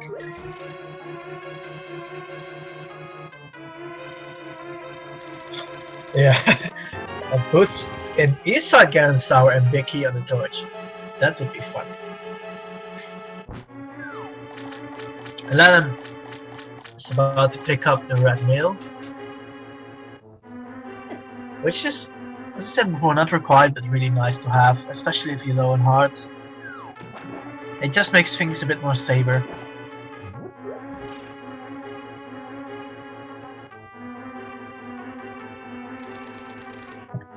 Yeah, it would be hilarious if the seed makes Ganon's Tower out to be like a victory lap kind of thing, you know?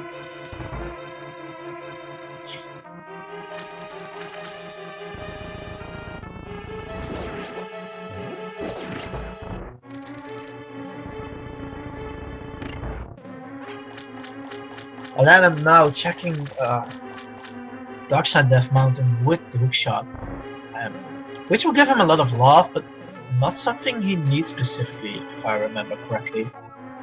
I think he could have the cane. Yeah.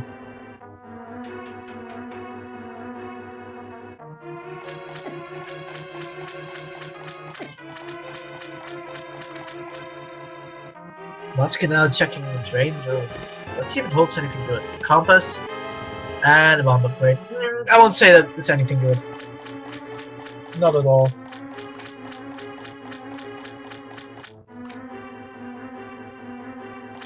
And this last part of this scene has turned into a giant fetch quest for the ice rod. Oh, the boots! The boots! We finally find the boots. Oh man, the boots are in the Swamp Palace. Oh wow. I can't believe I lived to see this seed have the boots. This is fantastic. Oh. So boots are hidden deep inside a pendant dungeon, deep inside Swamp Palace. However, this seed, guys, this seed. I have no words for you. It's just this seed. This has been an incredibly trolling one for sure right now.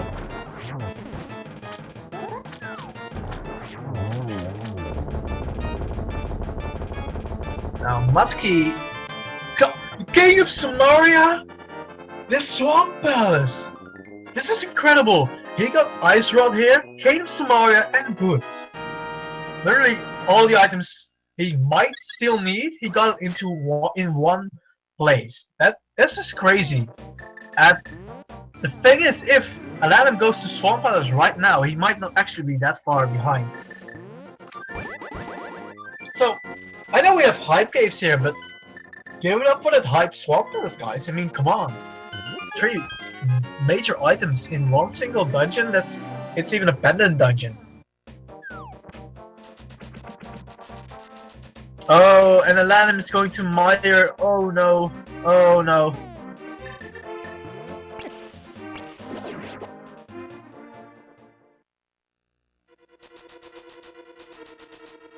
And muttski can just go straight to Vitrius right now,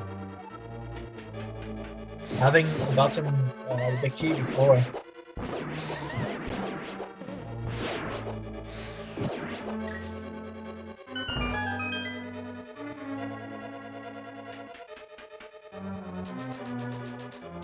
Yeah, I would definitely say that muttski's path to victory is really obvious right now. He's the clear favorite at this point because he decided to go to Swamp Palace far before Alanim did. And he can knock out the final 2 dungeons very easy right now, go to Garen's Tower and finish up the seed.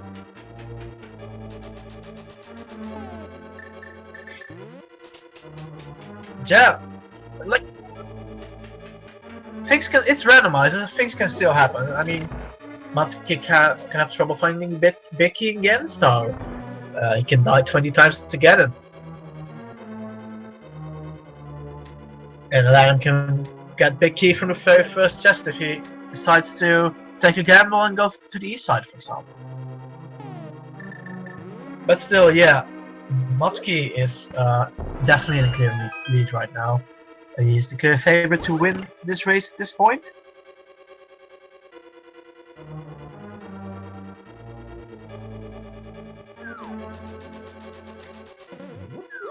Todorok needs Fire Rod, Ice Rod, Cane of Samaria,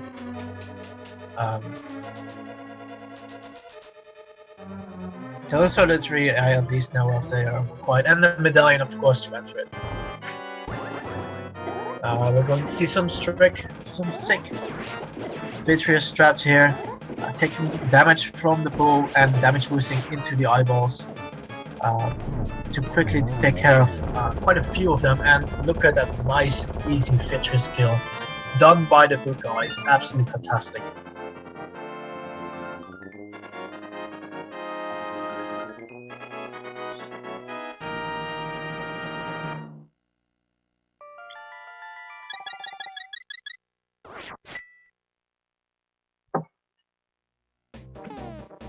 Now, muttski being only one crystal and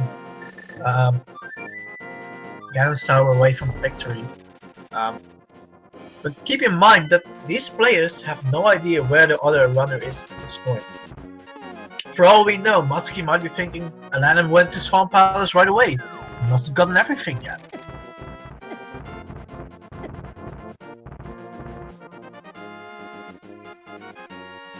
I'm placing 1 rupee on Alanim.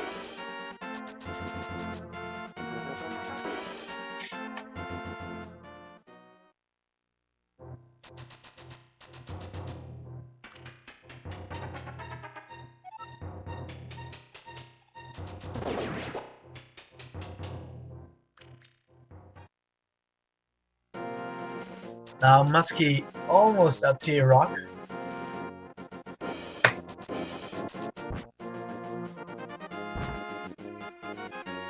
And Alanim fighting bombos, which is not something he would have wanted to see at this point. I mean, well, he didn't check out what's required for T-Rock, so he might be happy with it.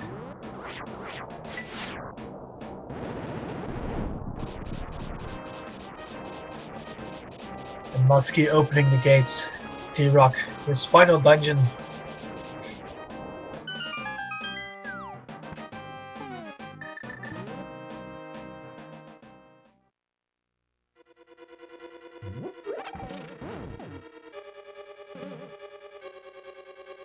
And I'm using some nice bomb strats to take care of those bomb slugs here. It's slow, but it's always nice to see bombs being used. Yeah, I mean, Mud could still crash, but still, is that the way you would want to win?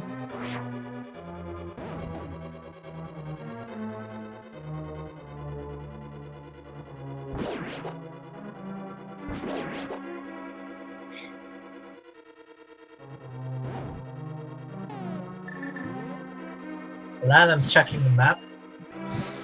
I think it's more about he's thinking what to do right now. He has no clue where to go. Obviously Maya didn't help the answer for him. We know he needs to go to Swamp Palace, but I hope he will realize that soon enough.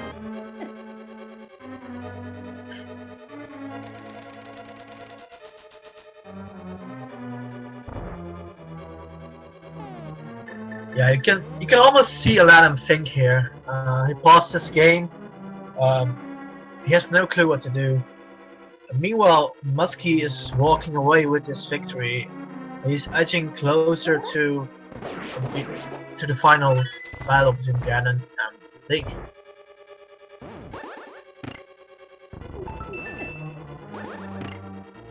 Oh, the chain chumps being horrible as ever. Taking a nice snap out of muttski and dealing quite a bit of damage, even with the red mail. Those chain chumps are one of the most fearsome creatures in this game.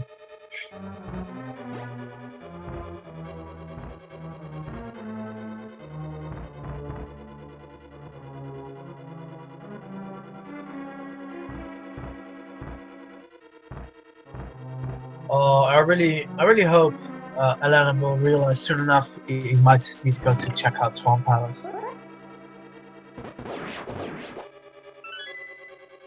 Muttski taking care of the... I don't even know what they're called. They're like those... Popoys or something? I don't know. Pokies? Might be Pokies.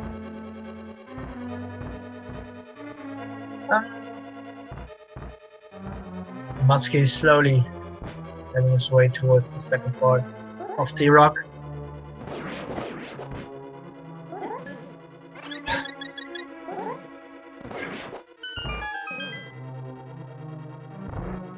Yeah, the green pendant, those marks in the item tracker mean that they will unlock a certain possibilities.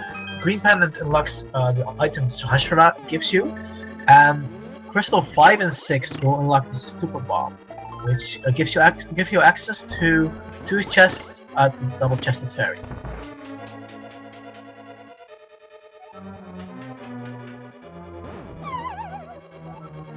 Wow, Muttski actually almost out of magic. That would have been interesting. I don't know if he has a blue potion or a green potion with him. I mean, that would have possibly made him have to backtrack or even mirror out.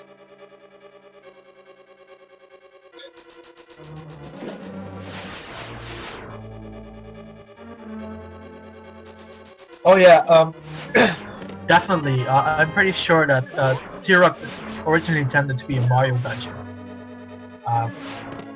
It just... You can just look at anything and you think, yeah, this is probably Super Mario World.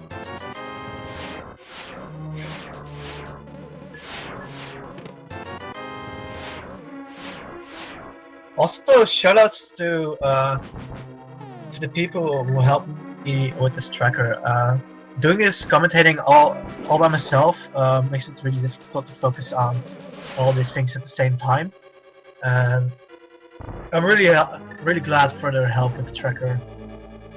And Muttski forgot the small key, which I think is in the big chest, which is a small gamble to take with those 4 chests there. But if it's not there, I mean, you have to backtrack, and it's just some frustration, especially if you're in a race.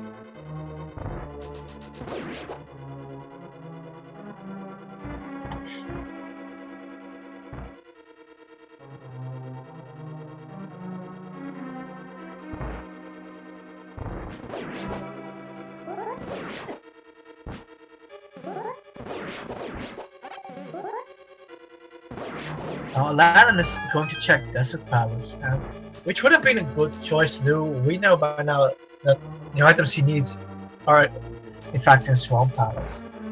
And Muttski looking a little bit lost in T-Rock here.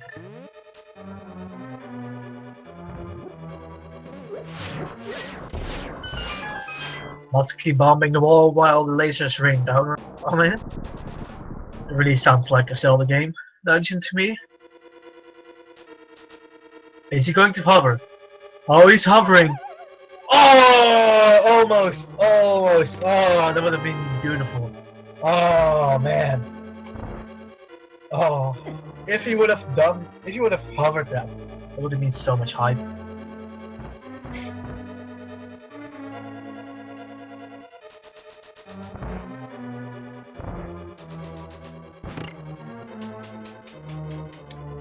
Muttski now heading back to the bottom part of T-Rock, and then I'm picking up the blue pendant.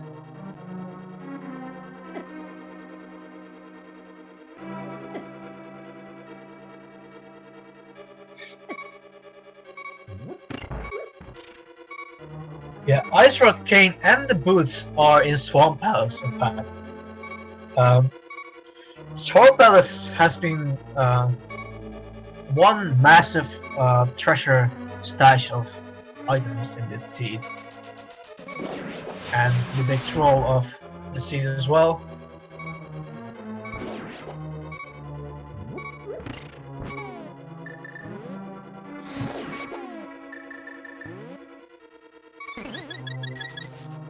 Muttski thinking, yeah, I could use a fairy, and honestly, I can't blame him.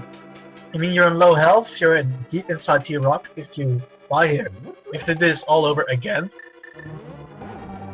And at this point, I think he's gambling on the fact that Alanim has not checked Swamp Palace or has not checked the Spy Cave.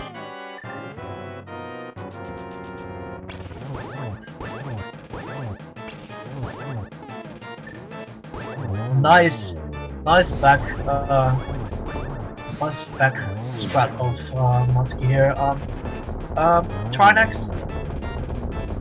So the second phase goes as smoothly as the first one. And it seems like Alanim is going to check out Swamp now, which we know will be the right decision for him.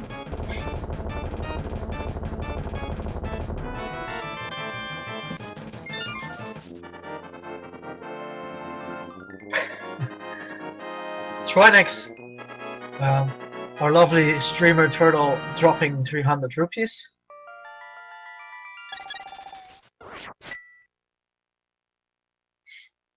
And Alanim now getting the ice rod from this chest behind the wall. And he must be thinking, well, that's at least the ice rod.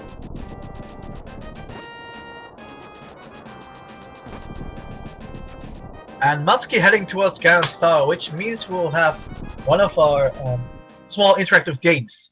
And this one is which item from 1 to 23, I believe, will the big key hold. And this goes from which item they will check first till the item which they will check last. I'm going to guess item number 9.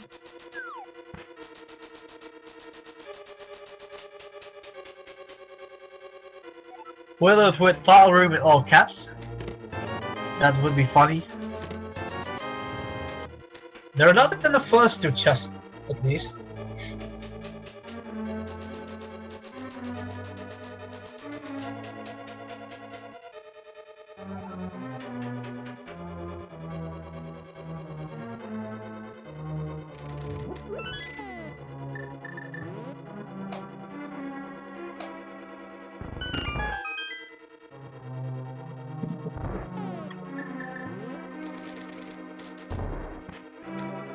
Muttski on his way to one of the 3 areas or rooms which has 4 chests in Ganon's Tower.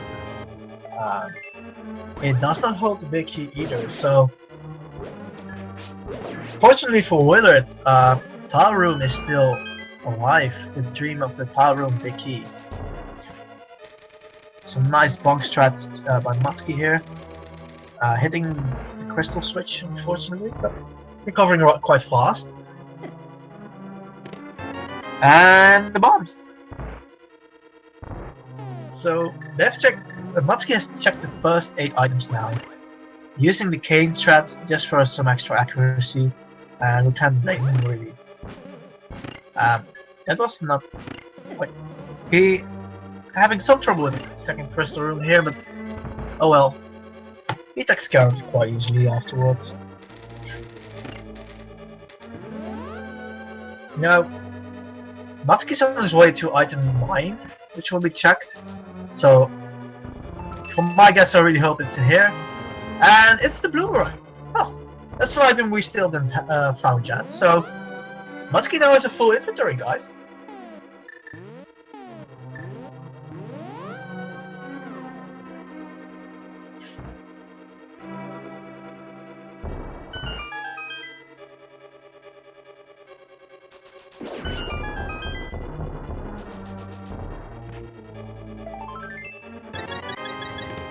Piece, a rupee, 100 rupees, small lot. This Ganossaur is really making Muttski work for his big key.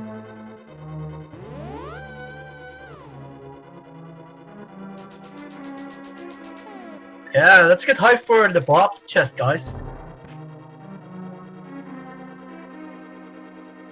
18 hearts, yeah, he has 18 hearts. Interesting, because the beginning phases of this seed, both of these runners that were really low on hearts. I think because they had to check so many different chests, were bound to they were bound to get so many hearts. And he can't powder Bob. That will teach you not to powder our dear friend Bob.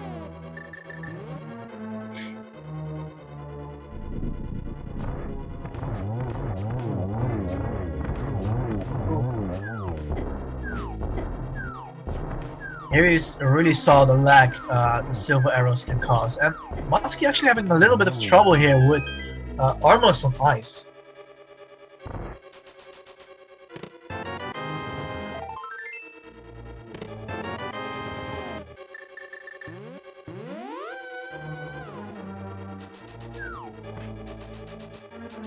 And he actually has to check east side Ganon's tower.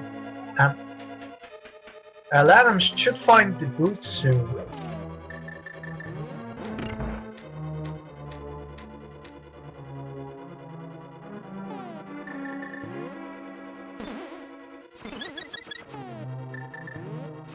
Nicely powdering the fairies. And now to survive a tile room.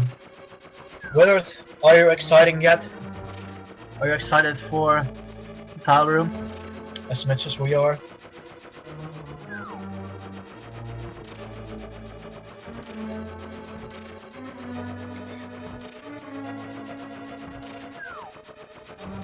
Thank you, Willard, for your hype.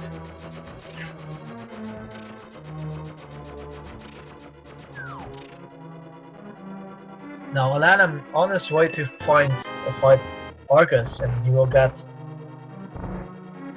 a cane. And Vicky not being in the tile room, Willard.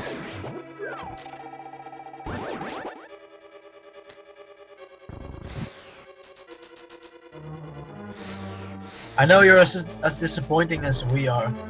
As disappointed. And this room is proving to give Muttski some trouble, but he takes care of it. He takes care of it. And Alanim now finding Cane of Samaria.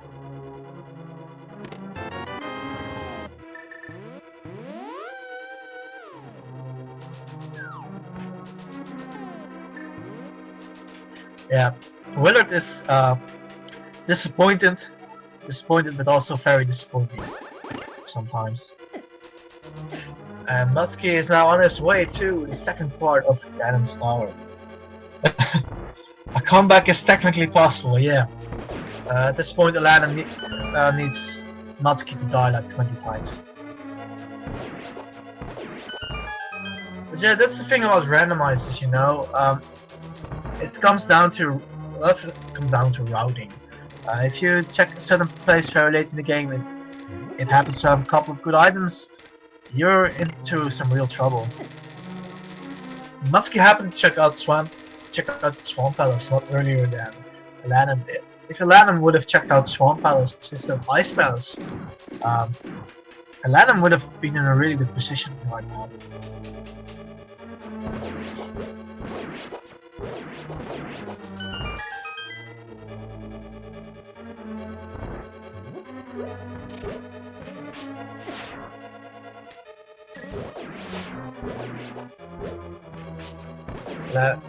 While Muttski is taking care of the gauntlet, Muttski is on his way back to Mire.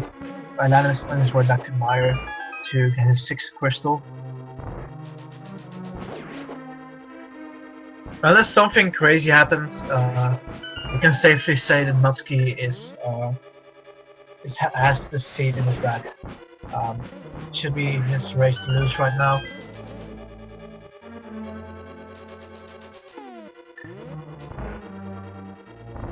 Oh yeah, that guy, you're absolutely right.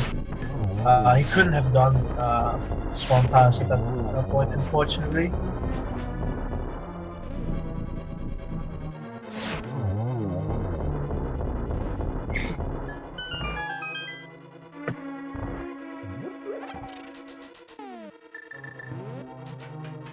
Yeah, The sub 2 dream is sadly dead right now.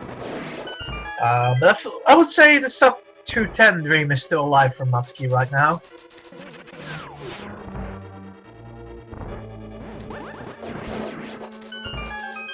Some nice Kane of Samaya strats with those whiz ropes.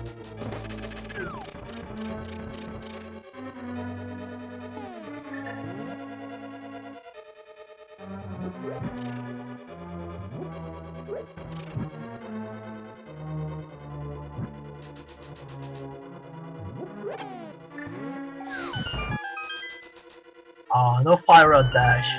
Oh.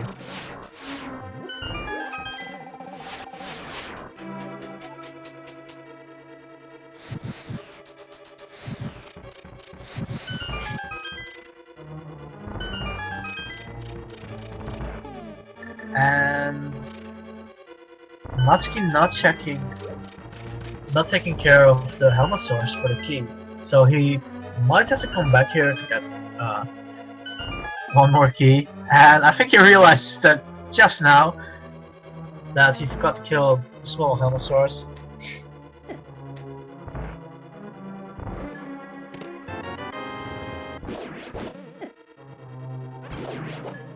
And he got his final key. So, after he enters the Molder room, or Trollder room, I wonder what his final chest will hold, because obviously he will need to check it to validate his run, you know? It's one of those tournament requirements, and he's going to try to hover it. Oh, he's not going to check the final chest if he hovers it. Oh, he hovers it! Wow, that was awesome to watch. That was really awesome. Which means the run won't be validated, Kappa, but he did show us some awesome hovering. Those helmets are being more than annoying right now.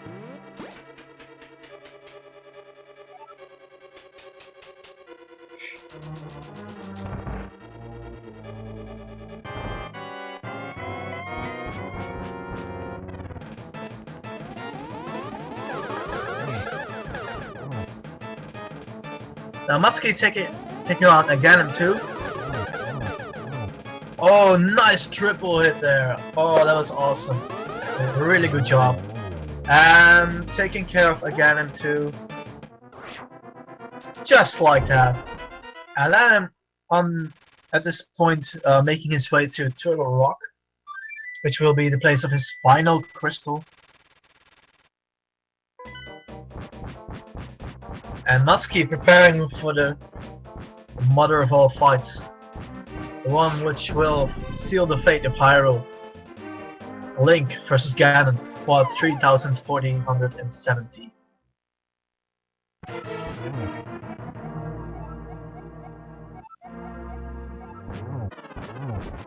Ganon rambling as always, and Muttski using some sick spin attack strats here. It's always nice to see. Going for the hook shot to negate the damage. Nicely done.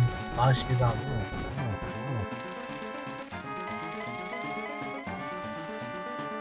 Moving on to the third phase.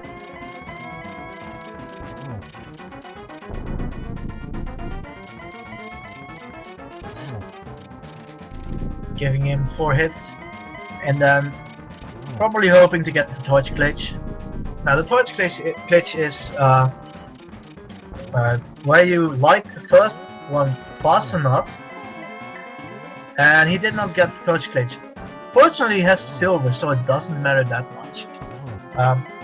The torch glitch makes sure that the second torch never goes out, which means you only have to light one torch. And GG guys! Muttski beat Ganon, saved Hyrule once again, and won the race. Give it up for Muttski. Good job.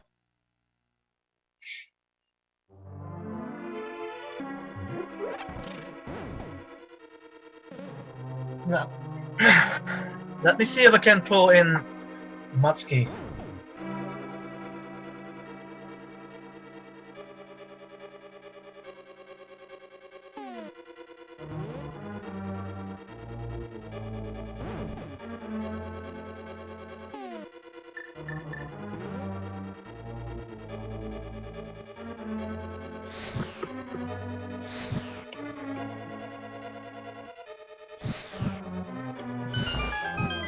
Unfortunately, I'm not in the IRC channel, so I have to message them through Discord.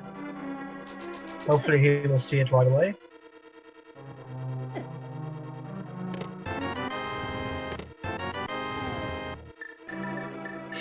Meanwhile, Alanim is tackling Turtle Rock.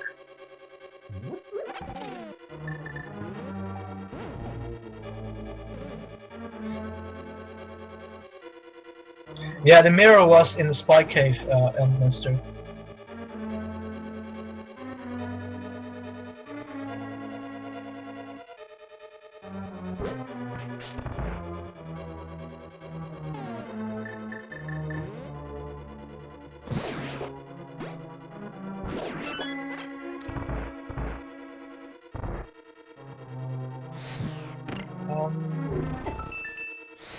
Sure. Alright, he has agreed to. Welcome, Yo. Gafrop or muttski. Congratulations on your victory. Thank you. What did you think of your race? Dude, that swamp though, man. That was it's just fortunate. I chose that dungeon. Obviously there's like a number of chests to pick up there. And it was also the green pendant, so I could have, like, if I needed to, got an additional item from Sahasrara. So I kind of chose that on a whim and just got really lucky that both of what I was looking for were there. You held all the items. Because it was like one of those things where I went to both Meyer and T-Rock. I went to Meyer knowing that I needed the cane without having it and was like, I'll see what's there. But T-Rock, I made it like almost the whole way to the dungeon before I even thought about how I needed the cane to do it. So then I went back and, you know what I mean, it all worked out. But that was definitely one of the trollier seeds I've played in a while, but it was still fun.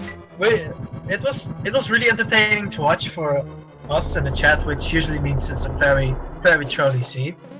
That swamp was absolutely insane.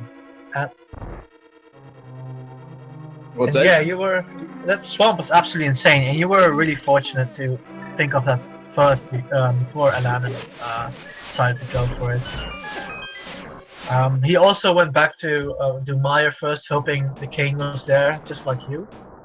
And one of the big turning points in this race was definitely the Swamp Palace search and getting the mirror from the spy cave. You got it quite a bit earlier than Alanim as well. Yeah, that was I kind of like had that on my to-do list for like, I don't know, 20 minutes, but then I just kept having other things that I thought, you know, would yield or could yield a better result. So I just kept putting it off and putting it off until I was kind of the butter sword is in the master sword pedestal. Now that's really interesting. That's awesome, actually. That's crazy. That's really awesome. Like, I saw some people in chat wondering where the butter sword was. Some even saying, "Well, I bet it's like in Gant style." In a master sword pedestal. It's a really fun place to find it. Well, interesting in an irony sense, you know. Yeah, no, for sure. Of course, chat would also hope that there was something required in pedestal, because you know how it goes, and it's fun to watch. So yeah, really, considering all the trolliness in this seed, a really solid race, I would say. Some small things that, well, like you said, you went to T-Rock before thinking, oh, I need the Cane of Samaya for this. But that's, you know, that happens when the seed really makes you think, you know? Yeah. It was like one of those things where it's like, you know, okay, I need 2 more crystals. I know the crystals are Meyer and T-Rock, so I went to T-Rock or Meyer first to check out the chests there. Didn't get it, and naturally just started heading to the other crystal dungeon that I needed to do, like, without really thinking, oh, I don't have what I needed to do it. But it's all good. So it looks like he's cleaning up the T-Rock now. Yeah, he's in T-Rock. He's taking the safety here. Considering his low health, and I probably would have known by now that he lost. I think it's a nice safe strat, you know. You don't really want to do this again, especially if you're already lost, you know. You just want to get it over with. Where was? I don't even remember. Where did I get the bow at? I did. Um, you got the bow on that mountain where you jump down. Oh yeah. Okay. Now, the interesting thing is, Alanim got that straight away when he got the moon pearl from the old man. Um, that's where Alanim was a little bit ahead. You know, that's the thing with randomize. You know, some choices you make can really come to haunt you, or can really prove to be very successful. At the end, it's really a gamble sometimes.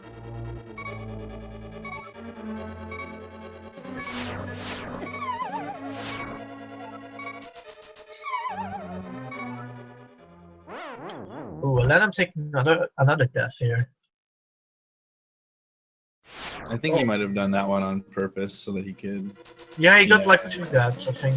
Yeah, but it might be on purpose, yeah. Just to get a little bit of extra health here.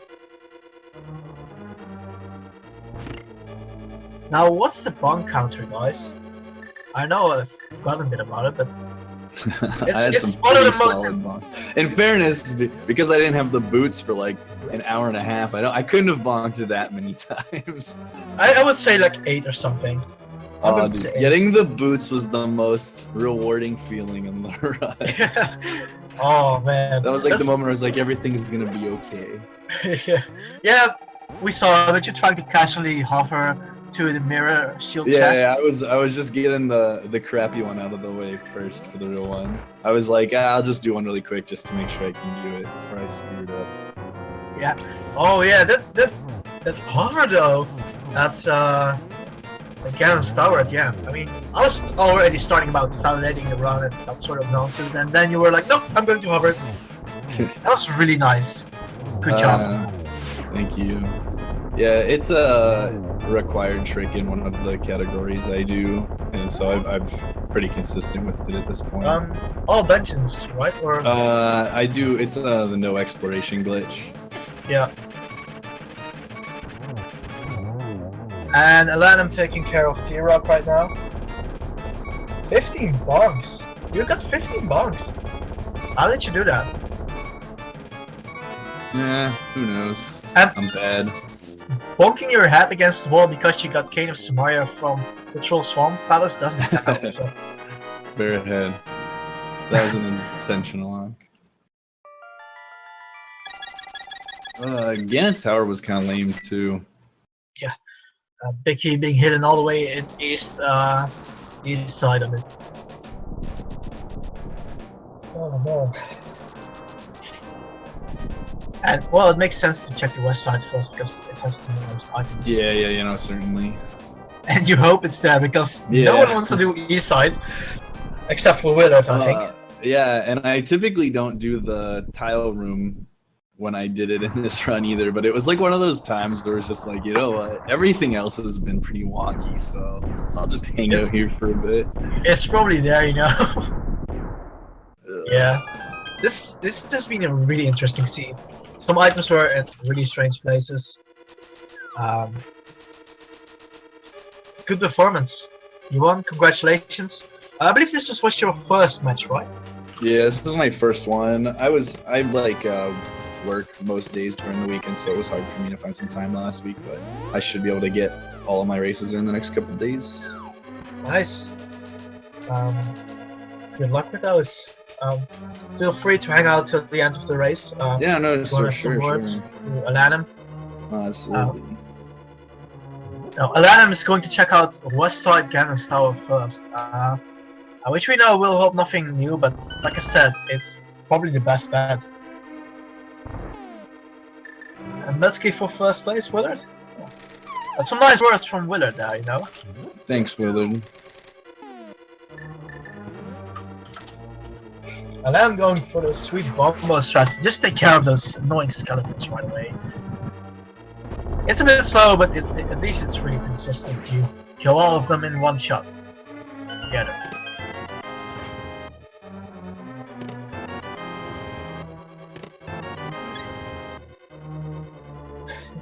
Yeah, Willard is a nice guy. Shout to Willard again for helping me with the tracker. It would have been such a mess if I had to do that all on my own. This is probably the closest that I've ever come to a 100% in a randomizer too, with how many heart pieces we both collected. Yeah, and you can get the boomerang nice and late there. Yeah. The seed was strong enough for with its standards as well. That's nice. Xuno, to give you a quick recap, the mirror was in Spy Cave.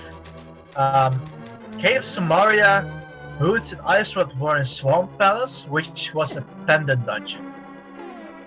Just to give you like a little bit of a feeling of what this scene was about.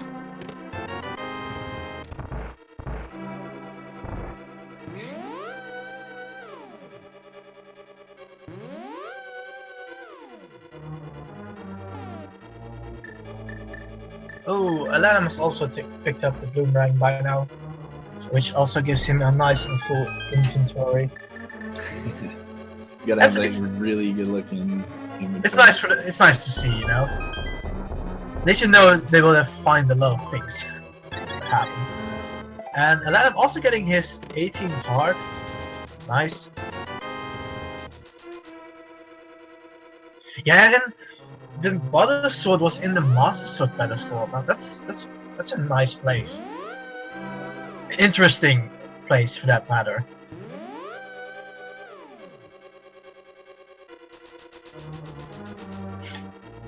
Now Alanim on his way to meet his friendly Bob. The good heart is... I gave Bob a nice big hug. Yeah, I saw that. It was nice of you. I think Bob appreciated it. I think so too. Sometimes loves hurt, you know. In Bob's case, you take a couple apples of damage. Hi, Bob.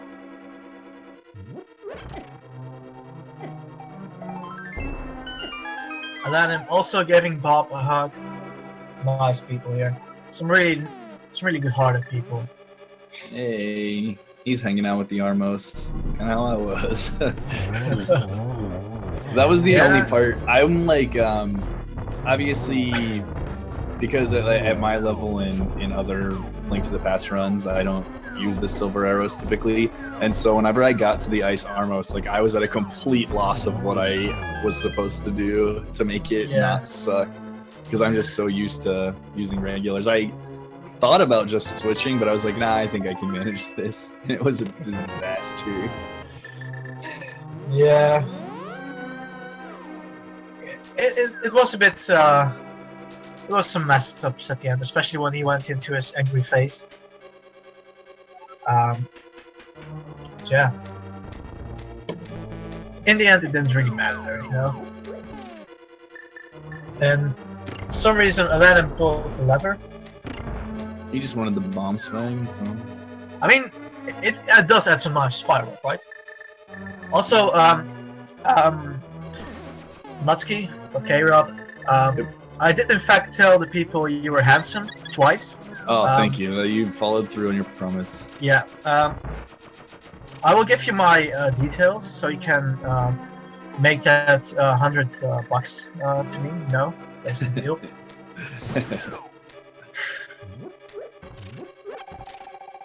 He's not lying. I did tell him he had to say that I was handsome during the run more than one time. So as long as he lived up to expectations, he's a good commentator.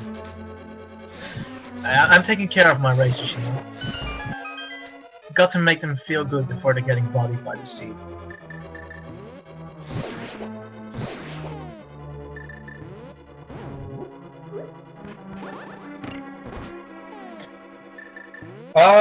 The asterisks next to the pendants and crystals mean that getting those crystals and pendants are required to get extra items. For example, the green pendant was in Swamp Palace. That's what the asterisk signifies. And Alanim getting the red boomerang and the big key.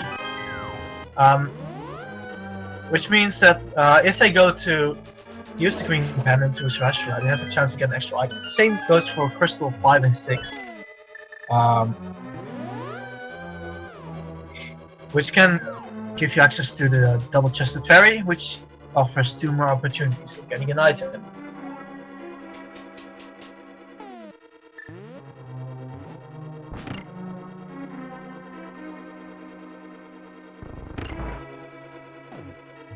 Now Alanim making his way to the second part of Ganon's Tower.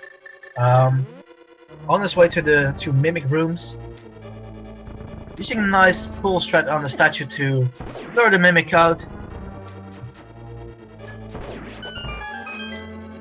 shooting them, and just banishing them to the Shadow Realm. Or the Light World, I don't know where this thing goes when they die.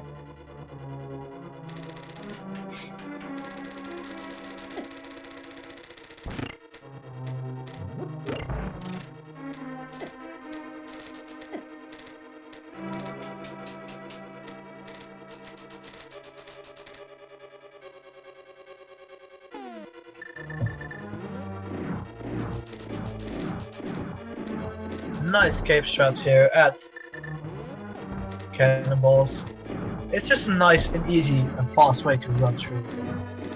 Missing the bomb, Hey, unfortunately. that was the room I was most proud of in Ganon's Tower. It was the one I did well. Nice. Picking up that extra fairy. And the magic board. Magic jar. Nothing wrong with that. Oh, and he fell off. He does the bunk strat. That's one extra bunk to the bunk counter, guys. Keep it in mind. That's the most important part of these races, the bunk counter. And Alanim, I think Alanim is just going to use bombos throughout the entire Ganon's Tower. And there's nothing wrong with that. It's a nice and easy, consistent way of getting rid of everything. Not much chance of losing too many hearts.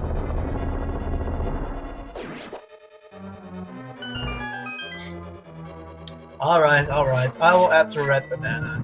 There you go. The red banana for Alanim.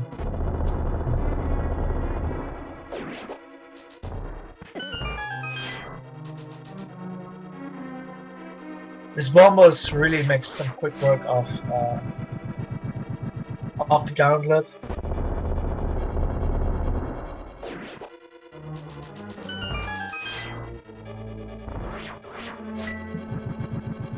Yeah, the boots were in Swamp Palace, together with the Ice Rod and the Cave of Samaria.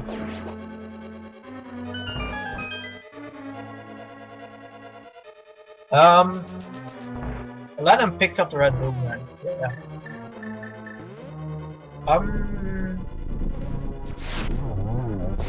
Alanim is getting ready to battle Lemoles 2.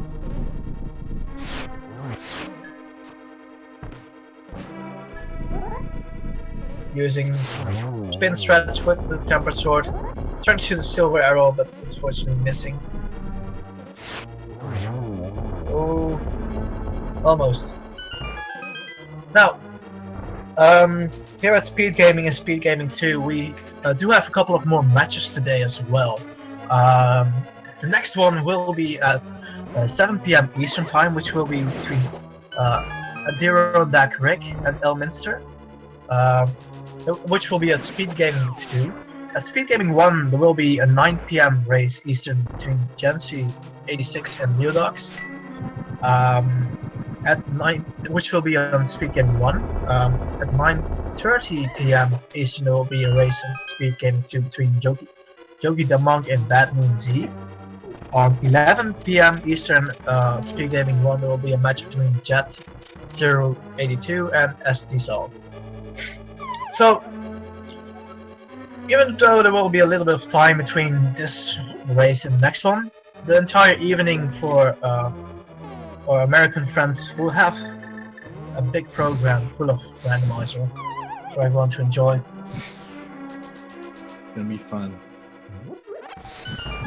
And I just got told by Willard that Willard will in fact be commentating the next one. Which will be a real treat, if you ask me. Oh, to fill up the gap until the next round, we're going to do another Let's Learn Randomizer. And he's going to show Mythical 9 how to do a rando. Nice. Oh, and then I'm falling in the torch room. I'm having to go back up.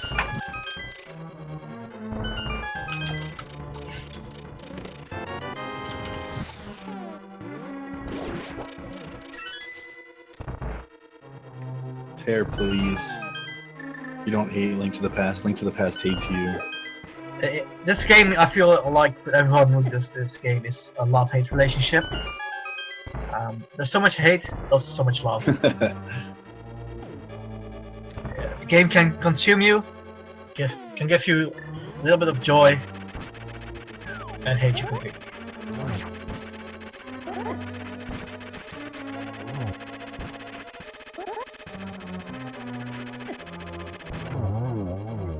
Oh, Aladdin, hanging on there, Alanim, and taking care of Troldorm. Now, will he validate his run? By checking the final chest, that's the question we're all asking. And he checks it, and it's a red rupee. Run validated. It's for real now, guys. Yeah, this is a real seed. The horrible things you saw is real.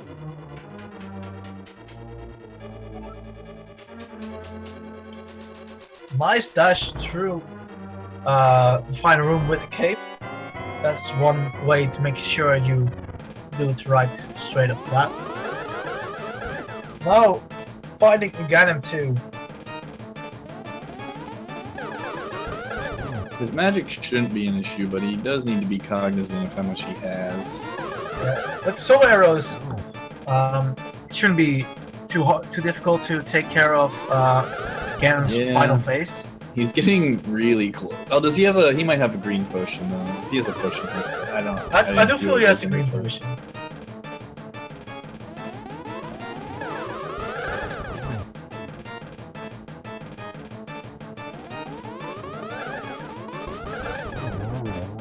Can Andy hover while intoxicated? Find out next time in a new episode of Randomizer.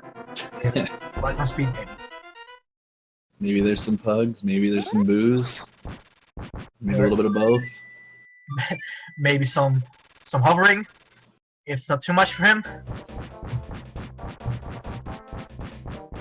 Many of you don't know this, but I actually taught Andy how to hover. Alright, maybe I made that up. Well, true or not, that's a nice shameless plug you just say here, right in here.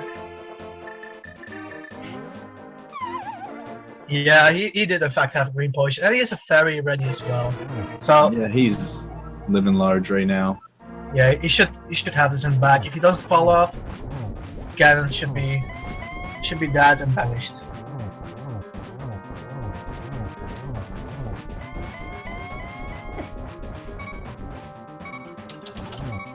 A question here from the chat, Muttski. At what point in the race did you feel you were ahead in the race? If you when I got the cane, the boots, and the ice rod all in swamp, at that point, like, I thought that there was a chance I was ahead, and if I was slightly behind, like even if I was behind by a couple of minutes, I felt that just because of my like gameplay skill that I would have been able to make that time up. So I thought that even if I was slightly behind at that point, I thought I had a very good chance of coming out ahead just because of the disparity in end game, essentially. And it's not that I'm saying he is not a good player at all by any means. I'm just, you know, I've speedrun the game for so long that the end game was much easier for me, I guess. But yeah, I thought at that point was kind of when I had a big edge. Because I couldn't have imagined him having like gone to swamp that much. Oh wait, he has fairy. So I thought at the very least he was going to be slightly ahead, leaving swamp. And GG. GG to Alanim. Good job on finishing this extremely Give him some love, chat. Yeah. Give it up for Alanim. Pulling through this amazingly trolling seed. Being able to keep his head up high.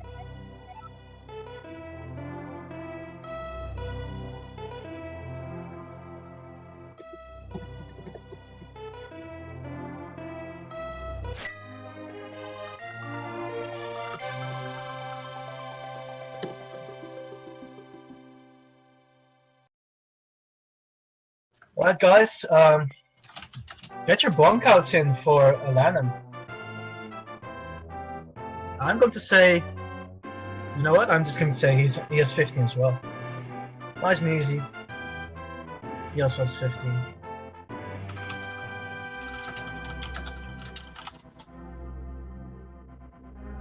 $93 bunks. Keep in mind, guys, that both of these runners have found the boots very late in the game.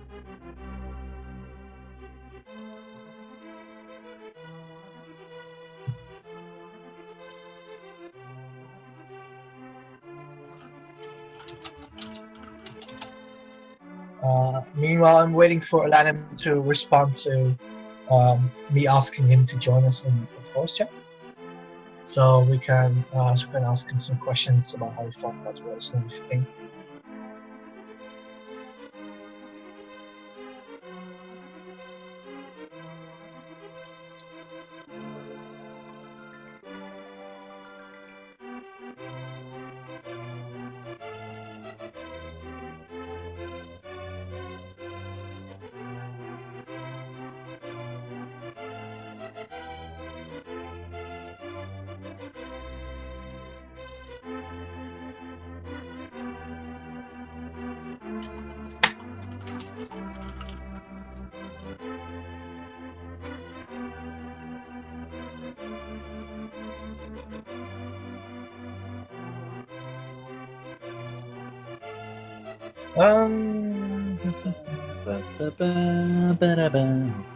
Yeah. It just, if he waits for a bit longer, we might just sing some A Link to the Past tunes. I think he's coming in. I just passed him a message on the SRL. Alright, he is here. I will pull him in. Welcome, Alanim. Even though you didn't win, good job on finishing this extremely trolly seed. What were your thoughts about this race? I think I had a couple heartbreaking deaths on that run. Yeah, you did have a few, especially early on. Eastern Palace. Yeah. That was a tough one. Shooting that bow sideways is impossible. Yeah. So you probably figured out what the big key turning point in this race was. I would say there were two. The mirror in the Spy Cave and the Treasure Cove at Swamp Palace. Yeah. I didn't know about that chest where I got the big key from. I didn't know that was there until this run. What chest was it? Where was it at? Top left, where you have the red down to get to it. Okay, yeah. I was checking the map because I checked every chest I know and didn't find the big key.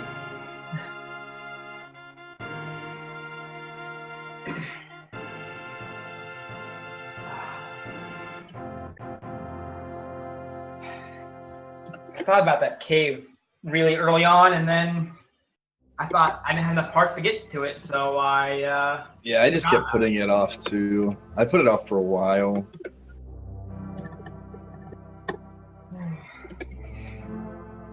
The butter sword was in the master sword. Yeah. Oh, was it? That was really hilarious. We found that out when Mutt finished. It was one of those places where you don't really expect it to be, but it's afterwards, if you see, it's kind of ironic.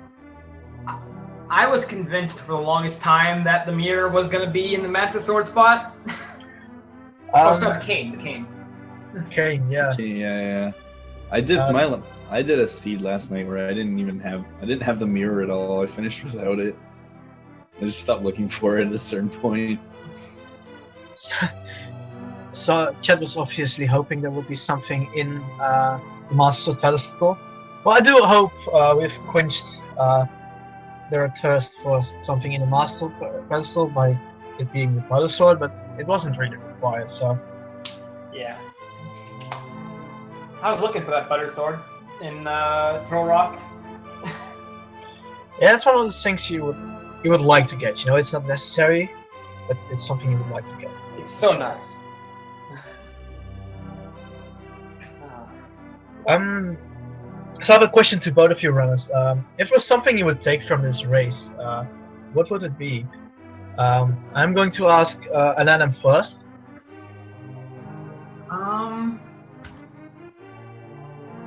Try to remember the places that have chests. I've been working on it. I would say if there is a Dark World dungeon that has the green pendant, and there's a number of chests, like even if it's 4 or 5 or around like anything more than that, certainly. But if it's one of those Dark World dungeons that has a couple of chests, and the reward is the green pendant, which you can use to get an additional item from Sahasrahla, I think I'm going to prioritize that more than I have in the past. Because once I decided to make that choice was when I finally ended up doing Swamp and getting the pack of prizes there. So I think I'm going to make a note to pay attention to the green pendant more.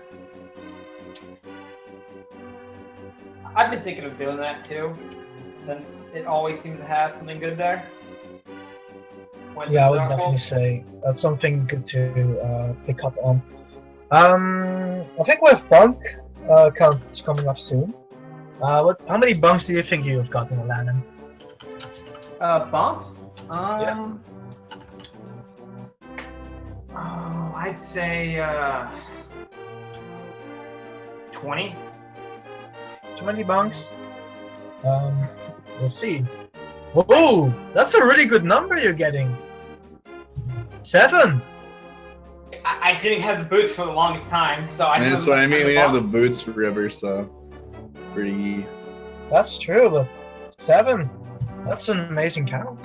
Real. Yeah. Good job. 2 of those going to restock room in Ganon's palace. Yeah. So thank you everyone for watching. Andy and Mythical will do a Let's Learn session together, where Mythical will learn from Andy how to do Randomizer. Afterwards, there is Mega Man 3 coming up on this channel in an hour. Later in the night, we will have 4 matches. On 7 PM, one between Adiron Dak Rick and Elminster RTA. 9 PM, we'll have one of Gensi 86 and Leodox. 9:30 PM, we'll have one in Speed Gaming 2, a match between Yogi the Monk and Bad Moon Z. And at 11 PM, we'll have one on Speed Gaming here between Jet 082 and SDSol. The match between Adiron Dak Rick and Elminster will also be on Speed Gaming 2. And which will be commentated by the lovely Willard. Thanks everyone who helped me with the tracker. Also would like to thank the restreamers. And thanks everyone for watching. My name is Lightblue Cloud, and I'd last today hope you guys did as well. Thank you also, Racers. Later. I'll give Andy and Mythical the word now.